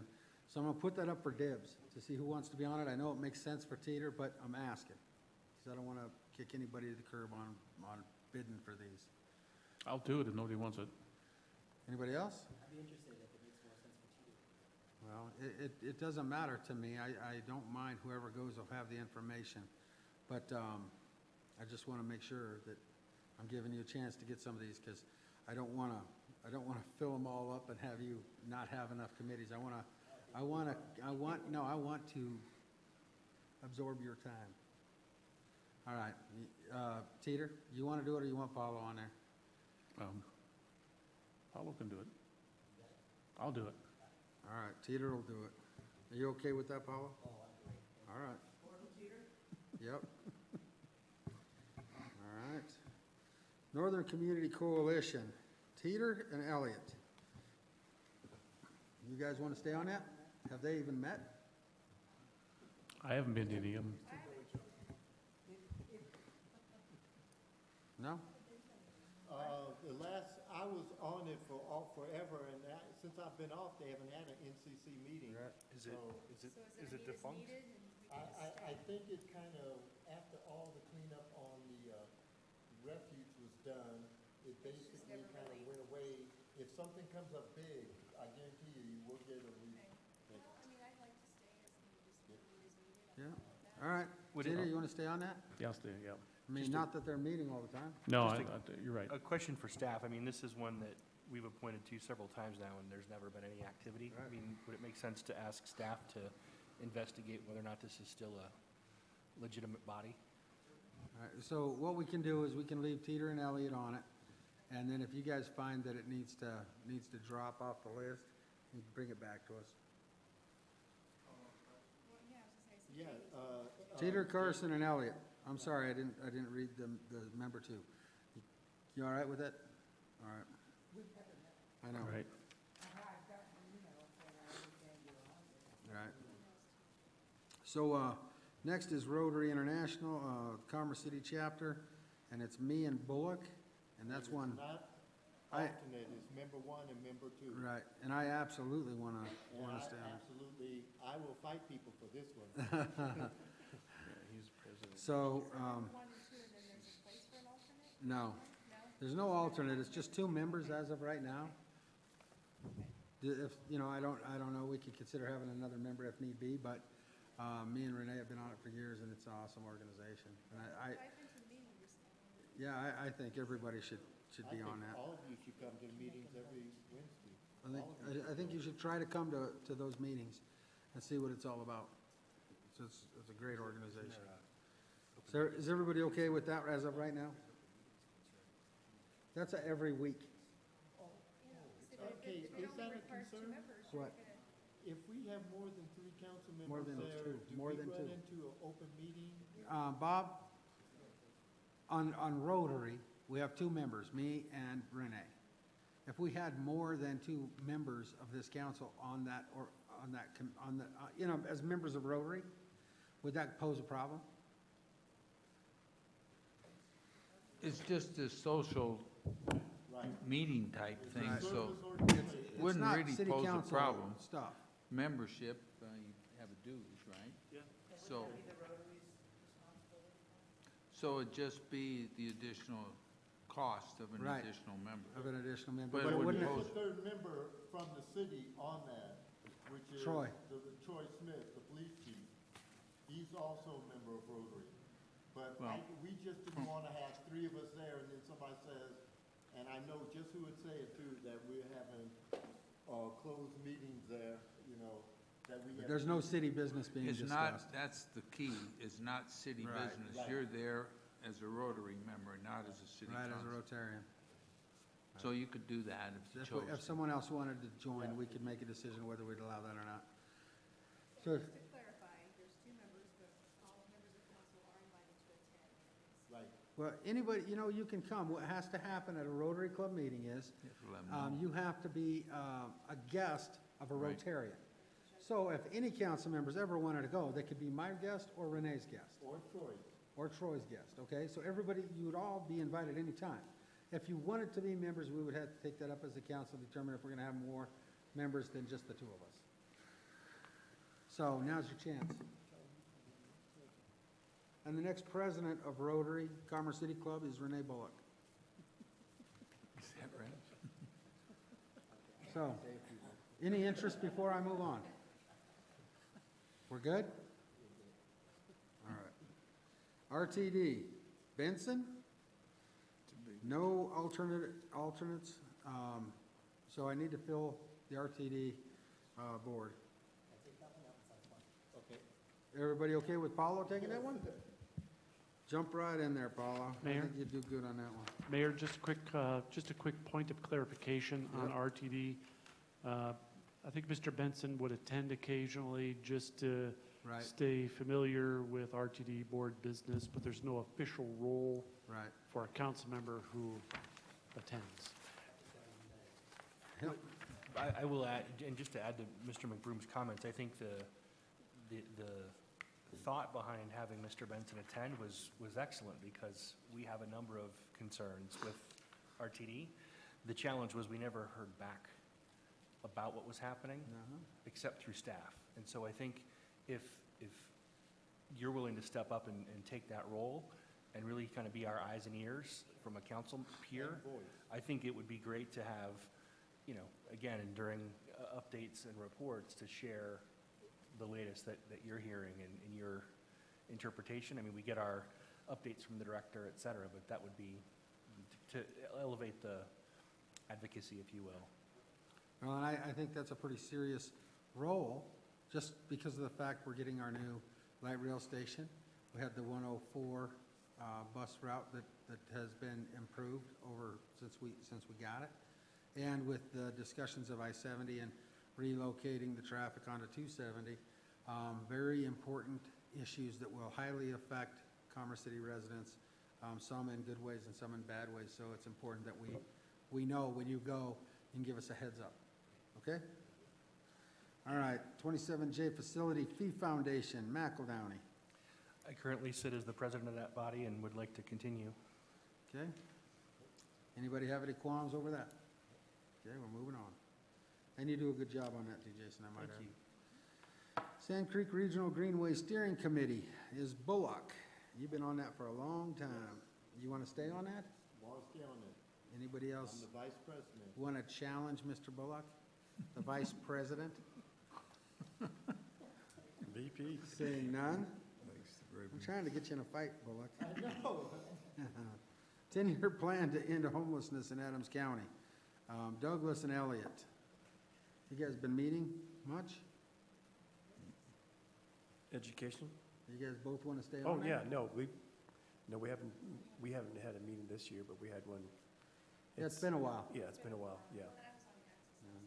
Right. And then Metro Mayor's picked up the homelessness piece and did a bunch of it this year, so you guys want to stay on that, and that's another one, I guess. Sure. Staff can vet out as long as it's active, and then we can keep it on the books. All right, anybody have any concerns with that? All right, moving on. Commerce City School. Education Commission, I see that now. Education Commission, Amador, McEldowney, and Douglas. McEldowney's number 1, Amador's 2, Douglas is 3. What's going on with that, So McEldowney? this is still a formative body. This is one of the items that council talked about establishing. We've been, with the assistance of staff, trying to kickstart dialogue with the districts, both districts, to talk about how we can formalize the relationship in terms of advocacy or any number of things. But it, you know, obviously 27J for the last 2 years has effectively been preoccupied with capacity and bond initiatives, and 14 has been distracted with other matters as well. So I think, at least in the case of 27J, we probably have a greater opportunity to start to talk about this more in earnest after the first of the year. I know when we were at the Use Tax Commission or committee meeting a month and a half or so back, we actually teased some of the ideas out during that discussion, and I think, again, folks are just now kind of tuning into that. But again, it's just a concept at this point. It's not, and a very loose concept at that, so. Yeah. Okay, Steve, you have something on that? Yeah, I've been meeting with Adams 14 Facility Review Board meetings. They meet on Thursdays from 10 to noon, usually after the E470 meetings. And that's been going on. They'd skipped a couple of months. Like right now, they're just had a discussion about the bond initiative and looking at putting one for 2017 instead of 16 because it's too early, and adopting some of the ways that 27J went through their bond, and then moving those meetings from the 10 o'clock to the evening to get more participation, more participation from the community involved, and then also from other businesses and other leaderships to be involved as well with that discussion. So, But are you talking about, you're talking about a completely separate body, that's not the Education Commission, that's another school-related function that you're yeah, well, participating there was in? like 3 different ones they had, but they just kept this one going. So I did talk to them at the beginning of the year, because when we first brought this up last year about forming that, it is not what the intent was, but they've gone through with these different boards that they have, but they would love to have a education commission form. So it's still out there, and they would love to engage in that. Gotcha. So I just thought I would add that. Okay. Good. Crystal? And I see on there that there's a empty space under alternate 2, and I wonder if it would be beneficial to have 2 members. Obviously, we would kind of pair up with 27J 14. I've had a lot of discussion over the last few months since I've been volunteering at the high school and now just recently at Prairie View. And there's some really great ideas, and it would be, I think this would be something where we could actually, there's 4 of us together, we could team up and maybe try to have these discussions that can flourish into something a little more substantial with the Education Commission. So I would like to be considered as an alternate 2, and then maybe we can discuss how we can kickstart one of those meetings and kind of keep that momentum going, not just bond, issues or anything like, but just keep that momentum and really help our school districts. Well, I have a suggestion, because when we talked about this early in the year, this last year, it was to put one member as a liaison to 27J, which is what I'm assuming this whole piece is about, which was Jason. We had Amador as the liaison to 14. So what I would suggest is having it be that same way, but have Steve be the alternate to the 27J side, and Crystal be the alternate to the 14 side, if you guys are okay with that. And then you collaborate together. I think she's suggesting the reverse, because Steve's been Okay. engaged with 14. Oh, you've been on the 14 one, Steve? Yeah. Okay, so I had it right, I just got the 2 of you mixed up. But that way, it's really a 2-and-2 thing, and you collaborate together and bring back information to the council, correct? Good with that? Is everybody okay with that? No, go ahead, Brian. I was just going to make a suggestion. Once you decide on the Education Commission and that arrangement makes good sense to us, that maybe you circle back to Mr. Douglas's suggestion about the Adams 14 Facilities Committee. Just a quick note, I don't think it actually functions as a committee. It's just more of a meeting with interested people in the community. The one that we to just did discuss a little bit ago? facilities. So you could add it to the list and appoint a council member or 2 to it, or simply just council members attend when they'd like to attend or are available to attend. But we could talk about that after you We finalize did the the Facility Education Fee Commission. Foundation for 14 already, right? No, the facilities is. He's talking about a relatively new body, that's an informal body, from my understanding, in 14 that Steve's been attending. He mentioned after his Not the E470 meetings. new facilities that they need. It's the Adams 14, it's similar to like the Long Range Planning Committee, to my understanding, that 27J has, right? It's looking at the needs of the district and bringing that stakeholder community together. Yeah, there's 3 of them, yeah. Long Range Committee is one of them, Facility Review Board's another one. I can't think what the 3rd component is, but yes. Okay, and I know after talking with 14, they're going to be putting together a lot more community type. Now, Chris Kramer attends those meetings as well for the Okay. city. Good. He's there. So, All so right, I guess so the, on just this if I, one. if I can, Mr. Mayor, I think Yeah. the question,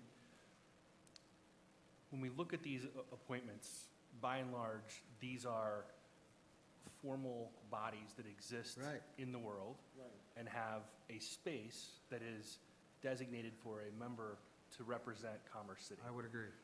It sounds like there are 3 possible bodies that have taken shape in Adams 14, but they may not be yet in a place where they are as formal as us appointing a member to sit there, right? So my understanding is, if my understanding is accurate, it would make sense maybe to have staff talk to the district and say, do you want to have an official member Board member, a designated voting from, board member, right. whether it's, for whatever the function of that body is, from Commerce City? If so, great. Do you want that to be a staff and a council member? If so, great. Sounds like the staff member is solved for, and then council can appoint a council member. At the But time, it's not yeah. an official body yet, right? I think Right. Steve is doing the right thing by making sure we have a presence there, but it sounds like they're not yet fully formed. It Is that- sounds is just that a like fair- our, Well, it's more of an open, you know, it's open to everyone because it's in the public arena. Right, which puts it So, in a context yeah. that we wouldn't list it here. Yeah. Because we wouldn't be appointing anybody to officially represent the city. You're just there of your own free will. so let's do this education committee, and we'll put the 4 of you on it, right? If everybody's okay with that. And we'll get that. Crystal, on the education committee? Yeah, and just to reiterate, this is just because there's all these separate discussions that kind of go back and forth, and I think that if we had one solid commission where we could all report together, I think this would really flourish. So that was my intent, just because I think it's best that we have enough members. 3 is an odd number, so 4 would make it, you have your backup singer, if you will. But that way, I just think that would really get this, off the ground. All right, so we have Education Commission, and we've got McEldowney, Amador, Douglas, and Elliott. And everybody okay with that? All right. Now, there is one that I don't want to forget to bring up. I'm going to bring up right now. There's that, and I don't remember the name of it, but Jason, you would remember me talking about it, and so would JD. It's the 27J. It's like that accountability group that got together, has Adams County Commissioner and some other members, and it's a voting member scenario, but I'd like staff to look into it. And if we're going to have a member on there, that we come back to the council and appoint a member to that committee so that it is formal, because they are a formal body and they are voting. But they are a formal body that are acting in ex officio capacity. They are Exactly. not, and therefore we can't appoint membership to Gotcha. that. They would self-select or Right. identify Gotcha. somebody to participate, but it's not a body that's being chartered by the county commissioners as Right. commissioners. No, So- or the school district. Right. So And I think we'll leave those alone. Yeah, I think it I just wanted to arguably is bring it more of up. a political body Yeah, than. I just yeah. want to bring, I Okay. just feel, because some of these school things are getting screwy. I mean, there's getting to be a lot of different meetings and stuff, and, they're asking to vote and send out literature and all kinds of different things in some of these. All right, so we got the Education Commission, Commerce City School District 27J Use Tax Committee. That's McEldowney and Amador. Any concerns with that one? All right, leave that one alone. You're all right with it? Okay. Amador? Good. Water Commission, it's the mayor and 1 member, and it's me and McEldowney. And, is you all right with that, Jason? Yeah, I think we're just getting going with I that. do too. Everybody good with that? Okay, AdCog dinner. Let's put Paulo on that one. Okay. So everybody's all right with that one. Area boards, I've been the regular member, and Rick's been backing me up on that one. But the entire council, I'll back up Rick on yeah, but the entire council should come when you're available to come to hear the updates from all the other agencies within the community. So we'll leave that one alone. Everybody's fine with that? Can I say something about that? Yeah, say something. Speaking and echoing the mayor, if you get a chance to come to area boards, everybody should come, because every one of the boards, Fire District, Water District, the Rocky Mountain Arsenal, everybody shows up, Community Reach, and tells what's going on. And there So is- you get a full update of everything that's going on in every little section of the city and everything. I mean, Charlie Sharman from the Arsenal, then the regular people, then Tri-County Health. So it's a good meeting to, if you can, it only meets 4 times a year. So if you can attend that, it's 11:30 in the morning, and it's a lunch meeting.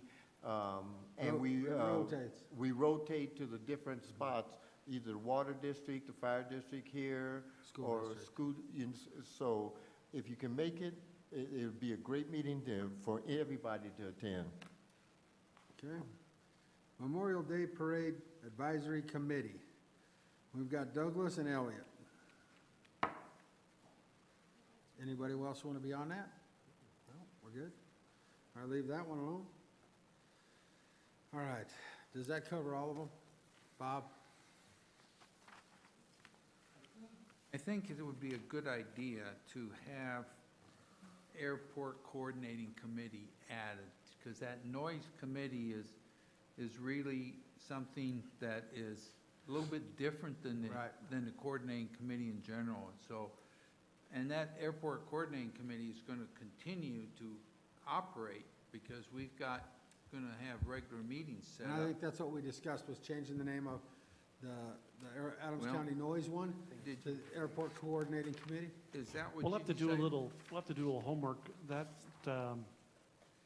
other committee might still technically be in existence. They just haven't met for a while, and the All right. airport coordinating committee is separate. It might be easiest just to list the airport coordinating committee as a separate one. That's And it fine. would- And it would be the mayor plus one.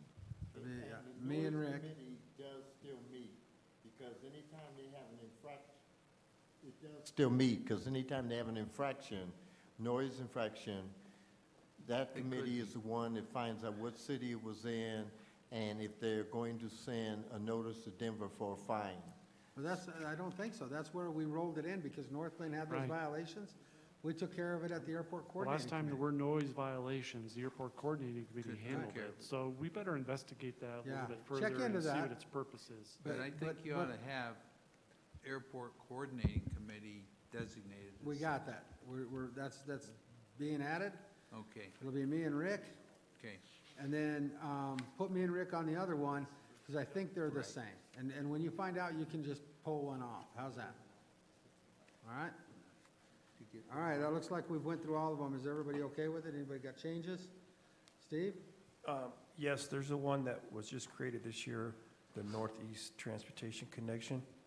Meet over here at Stapleton, and now they have their own facility over here, their own meeting area at Nordfields. We just met last week. So, and I was appointed to that. Is that one we're adding? Is that another? I don't know how that board's set up. We Is that a added voting it, board? I think they just formed, as Mr. Douglas mentioned, during 2015. As I recall, at a study session, City Council informally assigned Mr. Douglas to that. So this would be the appropriate time to officially add it to the list. And if you're comfortable with Mr. Douglas serving, we'll make that official tonight. Okay. The Well, one let's- also. Let's finish with this Oh. one.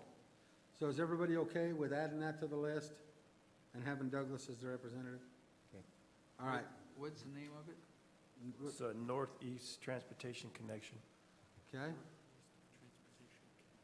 All right, Mr. Bullock with the next one. Okay, Mr. Amador is on the Stapleton cab. So, and they meet Thursday mornings at, what time? Third Thursday at The 7:30. Third Thursday at 7:30. Okay, you want to make sure we add that? Yep. And I know that one's a regular, we used to have it back in the day. Yeah. Everybody okay with that? Okay, Mr. McEldowney.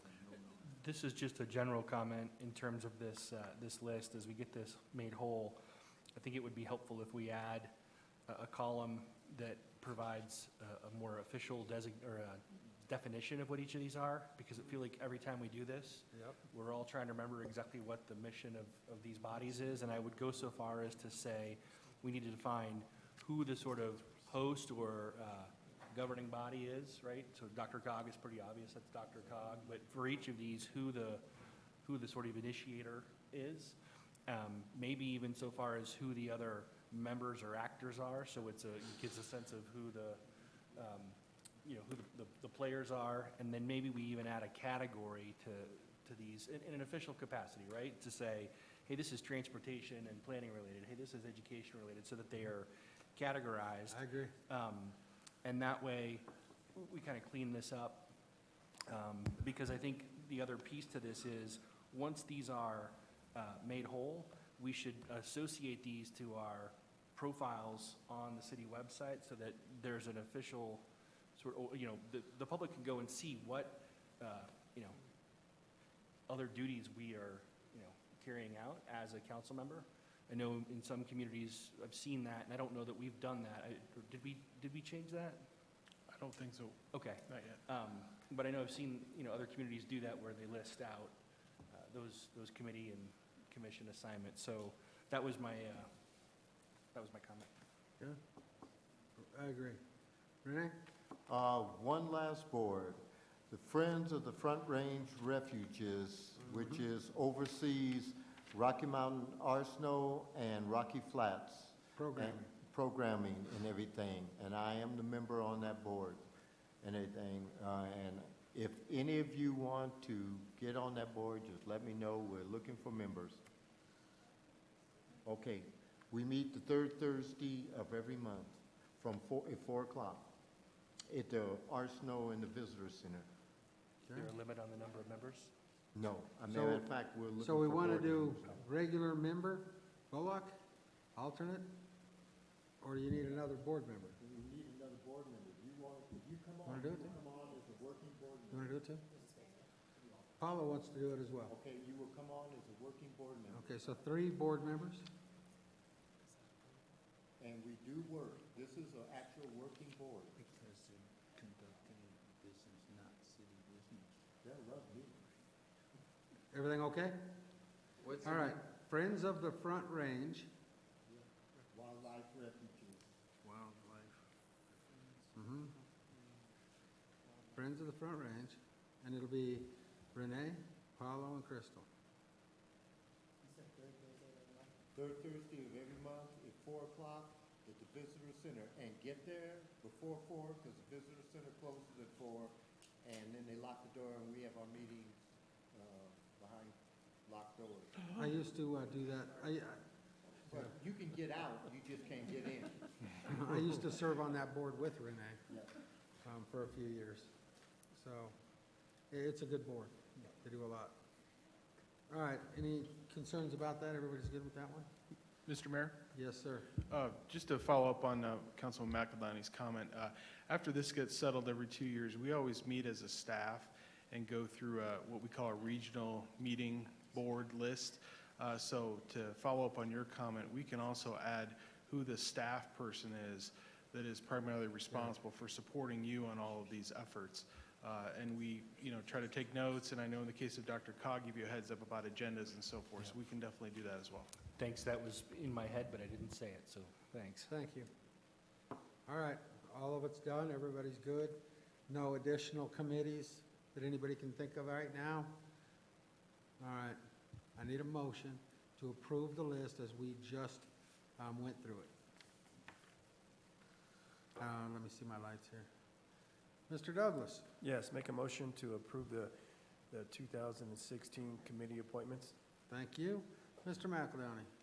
Second. I have a motion, a second, to approve the committees. All those in favor signify by saying aye. Aye. Opposed, say nay. Motion is carried. Next item on the agenda is going to be, well, is there any further administrative council business before I go on? Jason? I wanted to follow up on a request I made a couple weeks ago. At that time, I had asked that we investigate the safety of the 96th and Chambers intersection to see if warrants were present to signalize that intersection. I actually would like to add another intersection to the effort. 120th and Chambers has also become an increasingly challenging intersection. While it's signalized, the current intersection capacity is pretty limited. What I'm noticing is that we're seeing traffic back up bumper to bumper from the light. So this to be eastbound traffic on 120th, backing up from the light all the way over the bridge to 85 at times. And obviously we've got the 2 lanes that quickly cut off, and at peak times in particular, that creates some pretty good contention with people jockeying to get in. Obviously, we don't need to look at warrants because the light's already there, but I do think it would be helpful to look at opportunities to do some low-cost capacity. I think about when we did the intersections on Highway 2, for example, right? We knew we couldn't expand Highway 2, but just by improving those intersections, we had a significant impact on the flow. Like taking that right lane and making it a turn only? I think we have to explore dedicated turn lanes, loading, et cetera. And so I would like to, with council support, ask that staff explore that as well. I know each of these require more than a little bit of staff time, and it's got to make sense to the council in general to ask that they explore that. I'm glad you brought that up, and I know Mark Bush and his company are working on the Potomac with staff now. I'd like an update on that as configuration, because that's been a problem intersection as well. Right. But I know where you're talking about, because you can turn that right lane in and try to make it a turn only, where the state always sets up for their scales. Because people, you know, you've got 2 lanes each direction, 2 lanes headed east past, from Sable. It widens out to 2 lanes after you get past Prairie View and everything. And then it necks back down to 1 lane, and it is causing a problem right there. I'd be supportive. Thank you. The other factor there is that we're seeing an increasing number of youth using that to reach over to King Soopers, et cetera. So I'll go ahead and make a motion that we ask staff to investigate opportunities for that intersection. I'll second it. All those in favor signify by saying aye. Aye. Opposed, say nay. Motion's carried. Staff will look into it and give us a report. Any other administrative business? What are you looking at me for? I am allowed to second it. I can do whatever I want. I'm running this meeting. Jason? I do have one more. This is I got you, also Rick. traffic related. When we opened up 96th Avenue and we technically closed down 88th and Buckley, we didn't really do anything to block that roadway. I talked about this offline with the chief last week, but wanted to bring this up officially with the full council because we haven't had a chance to talk about it all together. We had talked a couple times in the past about putting some more physical barrier, if you will, to discourage people from turning westbound on 88th, and that was not pursued. I relayed to the chief that I've witnessed, and I come to find out that my wife and others that I've talked to have also witnessed, that we have community members who are using what was a portion of the old trail, the refuge perimeter trail that paralleled 96th, and what was essentially a construction access where, if you can envision the perimeter trail as it bends to sort of follow Buckley, that's buried under shoulder and easement for the road now. But we have people that have turned that into a road. And so what they're doing is they're turning down 88th, they're coming down Buckley, and they're literally coming up over the shoulder, essentially up onto the roadway.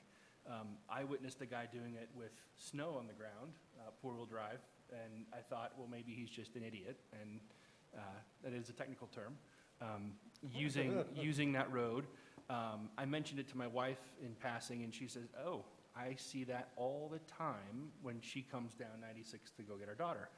I mentioned it to somebody else that I knew traveled that roadway, and they said, yeah, I see it all the time. I was prompted to raise this again to the chief because I was coming home the day of the snowstorm about a week and a half ago, that late Saturday afternoon, and coming northbound on Tower, I saw 7 pairs of headlights heading eastbound on 88th Avenue toward Tower Road. Clearly, these individuals had figured out that they couldn't go anywhere. So I know we had concerns in the past with regard to private property access. I am going to be very strong in my comments that this is a safety issue. If I were a high school kid and wanted to do things that I wasn't supposed to do, I would be going down that road and parking. I think we have to put a physical barrier in place. And also we have to consider the now defunct utility facility there at the corner. I know people can bypass around that, but we need to figure out if we're not going to use that road, then the road needs to be taken out of the mix. Because what we're doing is the minute somebody starts to use it, somebody else follows. And what's happening is at rush hours when traffic is busy and people who are not normal commuters on that road see somebody turn, do I want to follow this massive line of cars heading northbound, or am I going to follow this guy who probably has a better idea than me? Now you get people stuck down on Buckley and 88th trying to turn around, and that road surface is in horrible shape. So I'm concerned that if we're not going to use the road, let's not use the road. Let's put posts, drive them into the asphalt with chains and reflective signage, and put a padlock on it. And if the property owner needs to access that, put it far enough down that they can park and undo a chain and go through, but make it obvious that if I'm in a vehicle, I'm not going to be able to get anywhere if I turn that way. So I know this seems like a silly little thing, but I'm seeing so many aspects of noise that are being created by the fact that that road is still essentially accessible. There's a no outlet sign that, in the context of where you are, feels like it's this big.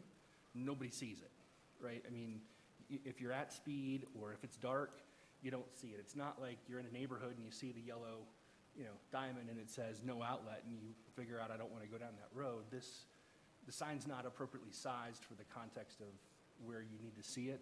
So anyway, with council support, I would ask that staff take a much more aggressive look at what possibilities we have for treating that corridor. Not only that, these roads that access deep into private properties like that start really gaining, as soon as one person dumps a couch off, all of a sudden, now you've got half the community's furniture stacked up. So I'm supportive. I'd like to get it closed off. This has been brought up a dozen times already, and I want to make sure we get it closed off completely. So moved. So I'm supportive. So you have a motion? I have moved, and I'm waiting for a second. Steve? I just want to add to that, because I talked to Chris Kramer about this, because on 96, to have the fence go all the way down to the creek, because they're finding ways to go around closer to 96, and they said they are looking at putting a fence all the way to the creek to prevent people from going right off of 96. Well, that was my original comment, is that's where people are coming up, is Right, where yeah. the road ends, up on 96. So they were talking about putting a fence to the creek to prevent that. I want to leave it to staff to figure out how to solve people going from 96th onto the former Buckley Road, but the other piece is stopping access at Tower Road onto 88, so we hit it at both ends. Right. All right, I I have agree. a I'll motion. second on that. I have a motion, and I already have a second with Mr. Bullock. So all those in favor signify by saying aye. Aye. Opposed, say nay. Motion's carried. Any other additional? Mr. Teeter.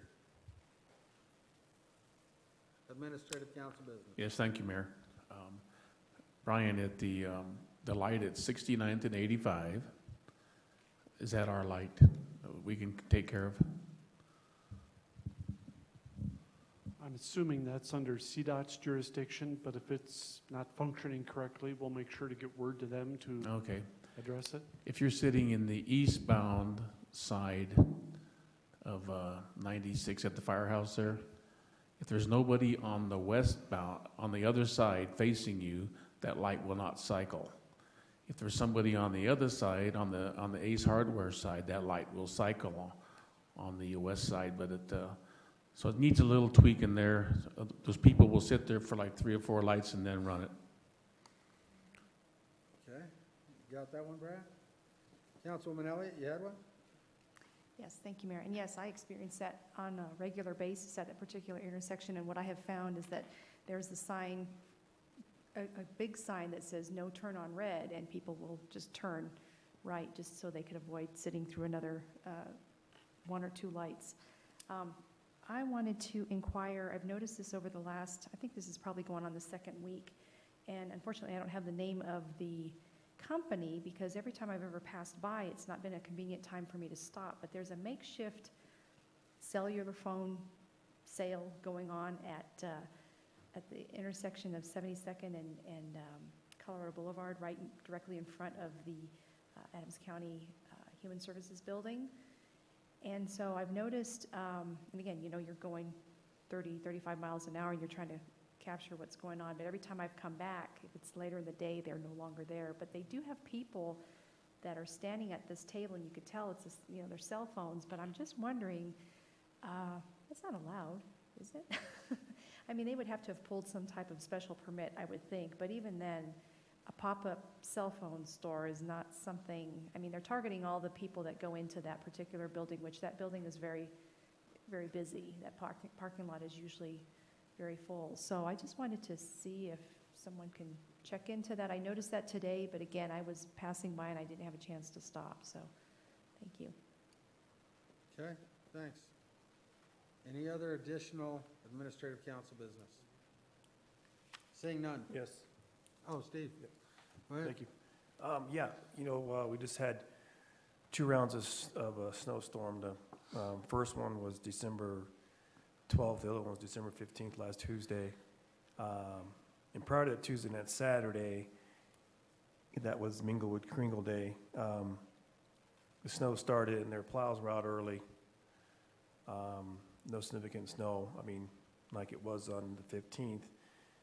But when the 15th came, the plows were brought out later than earlier. And talking with them, they said they usually don't go out unless the police department sees it as a safety concern, and they send the plows out. And I would like to see if we're more proactive on that, because a lot of people, you know, during the week, people commute back and forth, and they're relying on the city to help escalate that.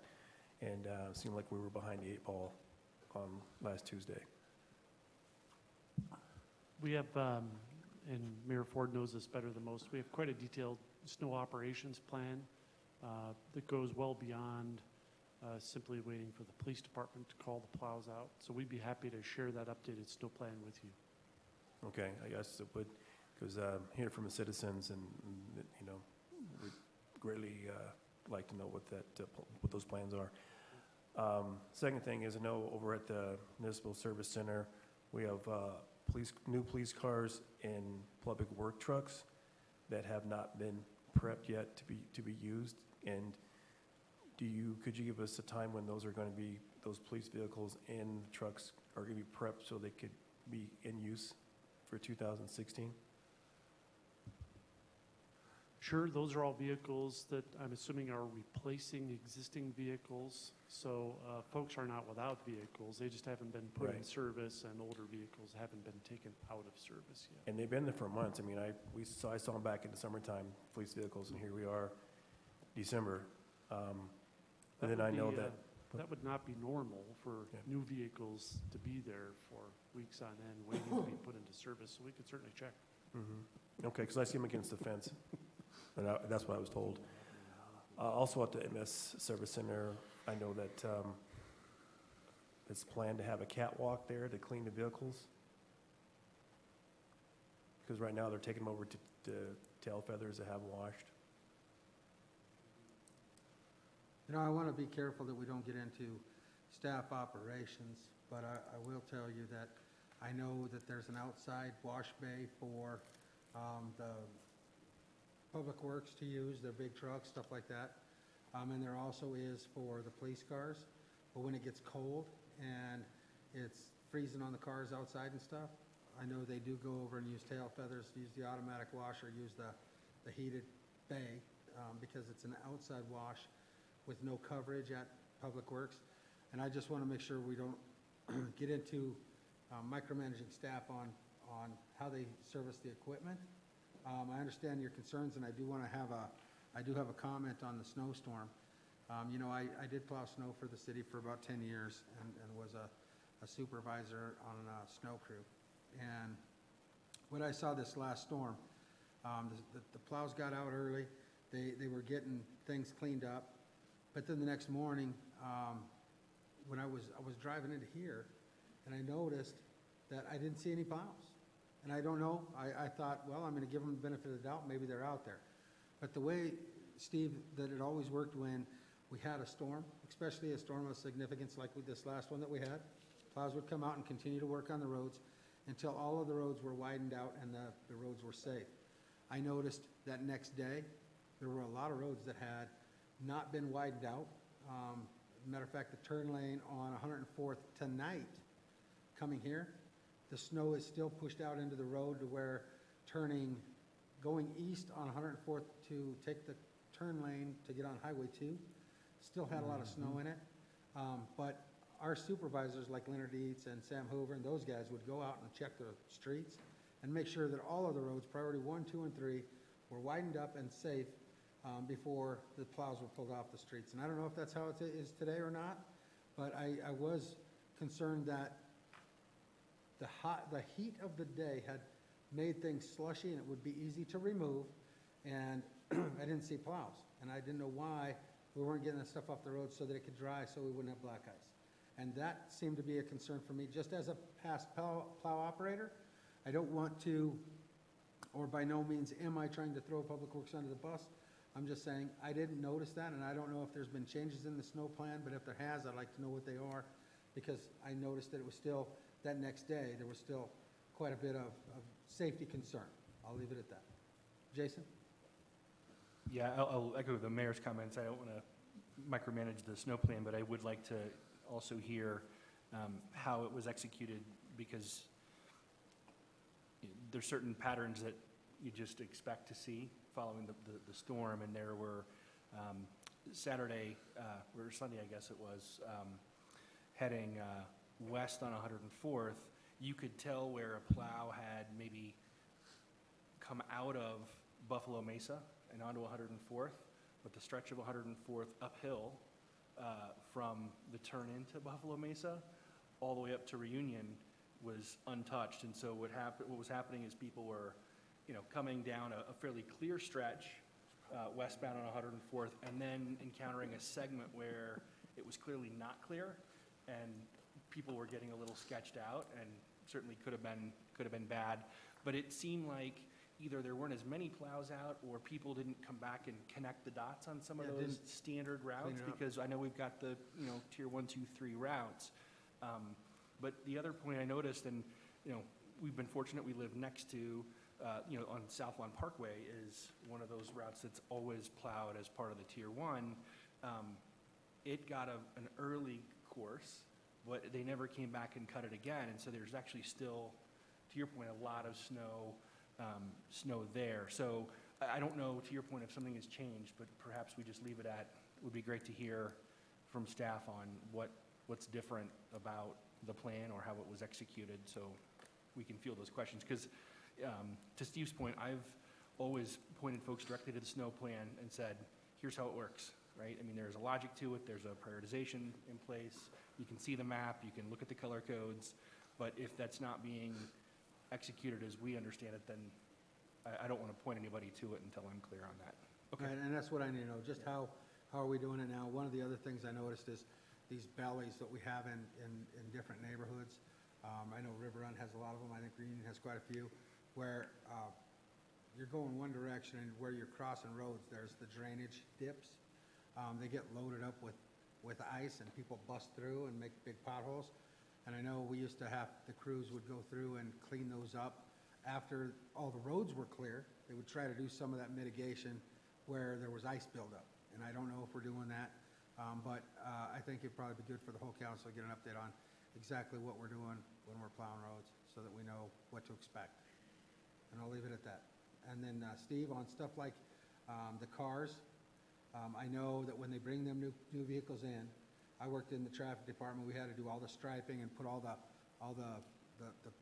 city logos and the police stripes on the cars and everything. If they're ready, I don't know. If they're still getting stuff, sirens and stickers and stuff put on them, I don't know, but I think that's probably something that you can just have Brian update you on. Any council member has the right to give Brian a call and go, hey, what's going on with this? And I think that would be appropriate for that item.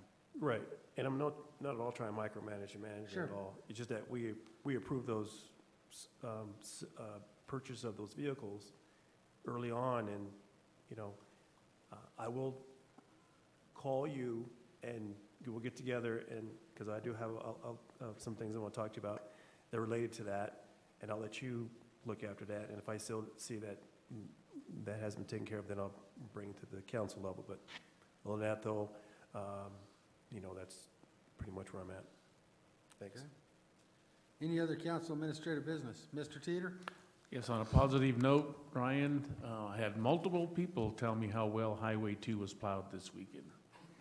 Amazing how even one pass is better than what the state could do, huh? Yes, Way better. I didn't have any complaints. That's a good thing. Brian? Well, that certainly is one change to the snow plan. We did officially take over Highway 2 during this last storm, so I'll pass that along. I did have one item of administrative council business. I think we distributed to everybody tonight except to Mr. Diaz and Mr. McEldowney a sheet for you to decide as a group who would like to attend the DIA event on January 9th.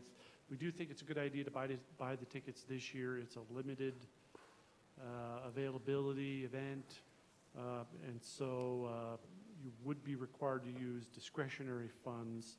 Because we're towards the end of the year, not everybody has sufficient discretionary funds left if you want to attend, but council can certainly make the decision to allow council members to exceed that. It looks like there would be enough money in the total line item, but we wanted to make sure to bring that to your attention so the council members that would like to attend, you can approve those requests this evening and we can get your tickets purchased. All right, let's do the Westin Hotel opening. For one, me and my wife would like to attend. Mr. Bullock? Me and my wife would like to attend also. Mr. McEldowney? Okay. Councilman Elliott? Decline. Mr. Douglas? Yes, I'd like to attend that. With your wife? Yes. Mr. Paulo Diaz? Sorry, I was trying to figure out how to use this. How many council members do you think is appropriate? Because I can certainly attend, I just don't know if it makes sense if there's, I don't know, 6, 7, 8 of us. It's a social event. It's a social event? Social event. Okay. Yeah, I'll attend with my wife. Okay. JD? Me and my husband. Okay, Rick? Andrew? My wife and I would like to attend. All right, so now, I need a motion to allow the council members who are attending to be able to use their discretionary funds. I'd also like that motion to allow those who are a little short to be able to have that covered as well. Because the discretionary funds are running down. This has to come out of the 2015 discretionary funds. Some have left over, some don't have as much. So I need that to be part of the motion, that it would cover the shortfalls of some of the members that don't have enough. So Douglas, you want to make that motion? Yes. So moved. All right, is there a second? Mr. Amador? Second. All right. All those in favor signify by saying aye. Aye. Opposed, say nay. Motion is carried. So that covers that. You have a head count now, correct? Yep. All right. And we're going to be moving out of council administrative business now. Hopefully everybody's got their fill. And we're going to go to reports. City Manager? Thank you, Mr. Mayor. We did distribute via email a rather short city manager update for tonight. Please contact me if you have any questions. Okay. Mr. Gaylor? No legal issues. All right, thank you. I'll go through Oh, I mine. might add one thing. I just Sure. got an email tonight from my deputy, Karen Stevens, that Branson case was settled, so it will not be going to trial. Okay. Thank you. Thank you. All right. I'll go through mine. Any council member has the right to, I allow them to add to it if they so desire. So I did a tour of the city with Trey Rigby and staff from the Economic Development Department. Trey is representing hotel builders and is looking for a site. Had the Adams County Evening Social. There were a few of us there that evening. Rotary. I did a school visit to DuPont with Angelica and spent an hour or so talking to the kids in the 3rd grade, about 100 of them, about development. We had Derby Winterfest. Several council members attended that. Thank you. Job well done. Was very well attended by the community. We had the employee holiday lunch, which many council members showed up to. Mingle with Kringle, which I think was another great event that the city put on. South Adams County Fire Department Dinner and Awards. And I wanted to spend just a minute talking to you guys about their awards dinner. Things are changing drastically in the fire department. I think it's important that, and I told the chief it was great that I was allowed to come, invited to go. I think it would be great if council members would have the opportunity to engage at that level. The awards and what they were for and the distinguished time served and some of the, it gives you a perspective of what they have to deal with in our community for safety and how they have to work with our police department. I think it really brought a lot of things to light with me. And it's important that we know what these other agencies are doing and what they're struggling with. A couple of things that I thought were very interesting. The cancer rate in firefighters is through the roof. There were several firefighters there that had or have had cancer in the past. Several of our South Adams volunteers have died over the years with cancer. A lot of them were friends of Rick's. Rick had cancer. There's a young guy on the force. Well, the chief of the fire department, Kevin Venzel, kidney cancer, had to have a kidney removed. And then another one, Donnie. What's his last name, Rick? Oh, Ottaway. Donnie Ottaway. He also had prostate cancer and is in recovery. But it's amazing how these people are out there serving our community and the risks that they face. Now they're one of the top, firefighters are one of the top for suicide.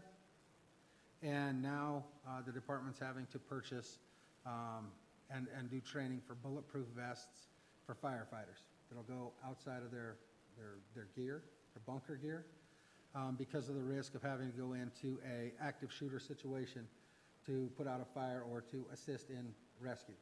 So some pretty incredible things these guys do. And I personally, after being there and seeing their award ceremony and you know, brought it to light to me, I wanted to bring some of that back to you guys and let you know that we need to recognize them.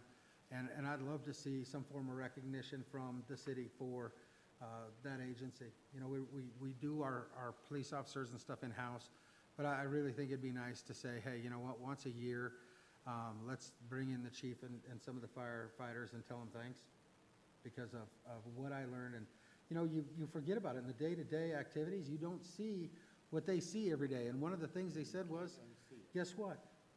We never go to work to a situation where the person is happy.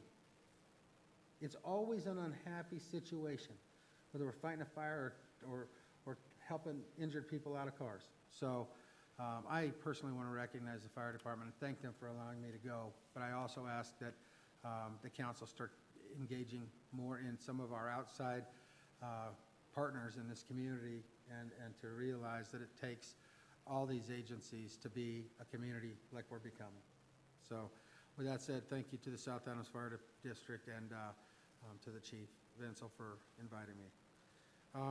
Let's see. I had a meeting with the Chief of Police and the Sikh community. The Sikh community, because of everything that's going on nationwide with radicalized Muslims and shootings and what have you, they're in fear that people don't know that they're different than Muslims and that they, or radicalized Muslims, I should say, not just Muslims, because there's others that aren't doing radical things. But they just wanted to make sure that they're safe. Problem is, they're in unincorporated Adams County. Their temple's not in Commerce City. However, most of them live in our community. So I just wanted to bring that up. We met with them. They are pursuing a parade to get awareness out of their religion and who they are in Denver for this upcoming year. So I will be going with them and meeting with Denver to see about them getting a parade put in place with their food and what have you. And they also like to volunteer and like to participate in things. Like they do with the Memorial Day Parade, they give everybody water or juice that are there visiting, watching the parade, which is thousands of bottles of water and juice. So I just want to bring that to your attention. They're a little concerned about their safety right now, and Troy is committed to help working with them to also tie them into the Sheriff's Department with the Sheriff. Then we had Rotary again.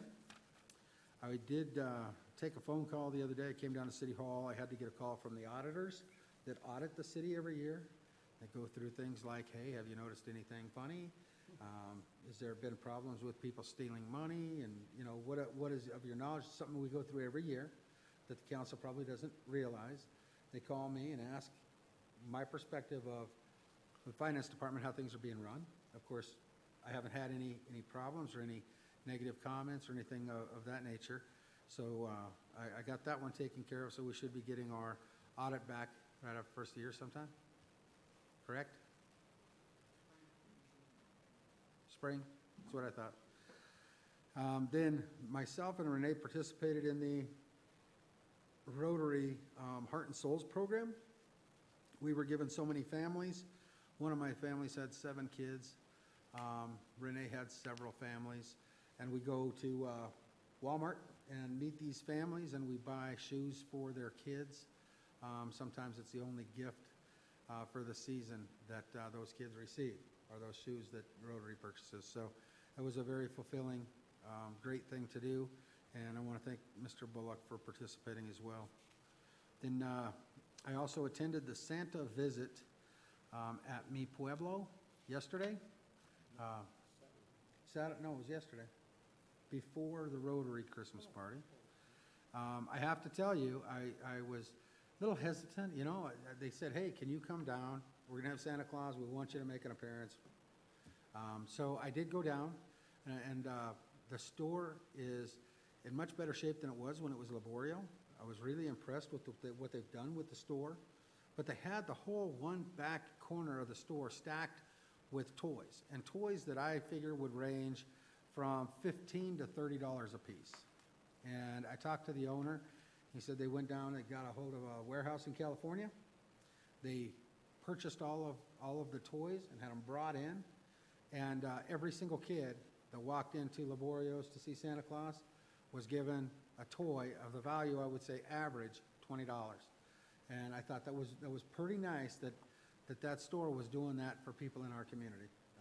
And that line was down the street and around the corner, but he assured me they had enough toys for every kid that would come to the store. So I was very impressed. It wasn't a McDonald's Happy Meal toy. It was the girls could pick from dolls, makeup kits, whatever. There was trucks and different things for the boys. But it seemed like nothing but a lot of happy people. They had food samples. But kudos to Mi Pueblo and what they were doing for especially the culturally diverse community that we have, taking care of another aspect of our community with Santa Claus and making sure the kids had toys. So thank you to them. And then we had the Rotary Christmas party yesterday at Buffalo Run. We had a very unique Santa. He was awesome. And I want to thank Rick Teeter for stepping up. But Renee Bullock, our regular Santa broke his leg. We had to have a stand-in. Back surgery. That's what it was, back surgery. But Renee put it all together. There was a lot of kids there. Another great event this time of year. So thanks to Rotary and Renee and Rick. And then, to top it all off, I wanted to make sure I wish my colleagues here on council a very happy, Merry Christmas with their families, to administrative staff, and to all the employees of the city. Take the time this holiday season to relax and spend some time with your families. And enjoy the holidays, because you can't get those times back if you don't take advantage of them when they're here. So, happy holidays and Merry Christmas to everybody, and to all the residents of Commerce City, Merry Christmas. If there be no further business, do you have something to add? Oh, you go right ahead, Mr. Bullock. I just want to echo what the mayor just said to all my colleagues on council, to all the staff that's here, all 2 of you, and to all the staff that isn't, and to all the citizens of Commerce City, have a great holiday season and be safe and enjoy yourself. And just like the mayor said, take it easy and rest and enjoy the best times, because you only get to do it once a year. Anybody else have any additions to my reports before I close the meeting? Steve? Yes, I want to thank the citizens of Commerce City for allowing me to do another 4 years here, and to the staff for all their hard work in 2015, and thank you for the cards from my council members and the treats. Appreciate that. Just want to add, last week, John McCuskey, he retired, so we elected a new executive director. There was 3 candidates, and Tim Stewart from Oklahoma was chosen. That was on Wednesday. It was like all-day thing. Then Thursday, had a regular E470 meeting. Friday was a Metro North legislative breakfast, and it's going to be kind of contentious this year again as well in 2016. A lot of big issues with the oil and gas. Education is going to be a big thing. And then this provider fee, trying to put that as an enterprise fund. Then last Wednesday, I attended the Northeast Transportation Connection, and there was a year-end report.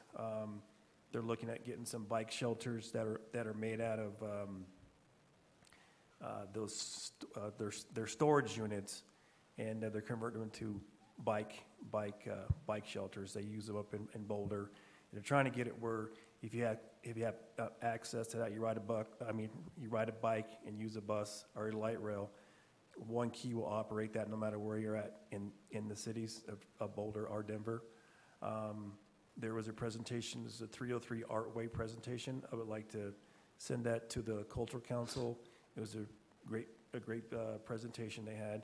And they just talked about future connections here in Commerce City that will loop around down 60th by the Walmart, and then have transportation up to our soccer stadium, also over to Northfields, and then also transportation later on to connect to the light rail off of Smith Road. So, thank you. Councilwoman Elliott? Thank you, Mayor. I just wanted to wish everyone a Merry Christmas and a Happy New Year. To my colleagues, enjoy your friends and family at this time. To the staff, thank you. For those that are here, those that are not here, those who may be traveling, and to the residents out there, wish you a blessed Christmas, a safe one, and Feliz Navidad. Seeing no one else. If there be no further business to come before the City Council on this last council meeting of the year, we are adjourned. No, not yet. I'm going to open up the urban renewal meeting. Call the meeting to order. I'm going to ask the secretary to call the roll. Thank you, Chairman Ford. Here. Vice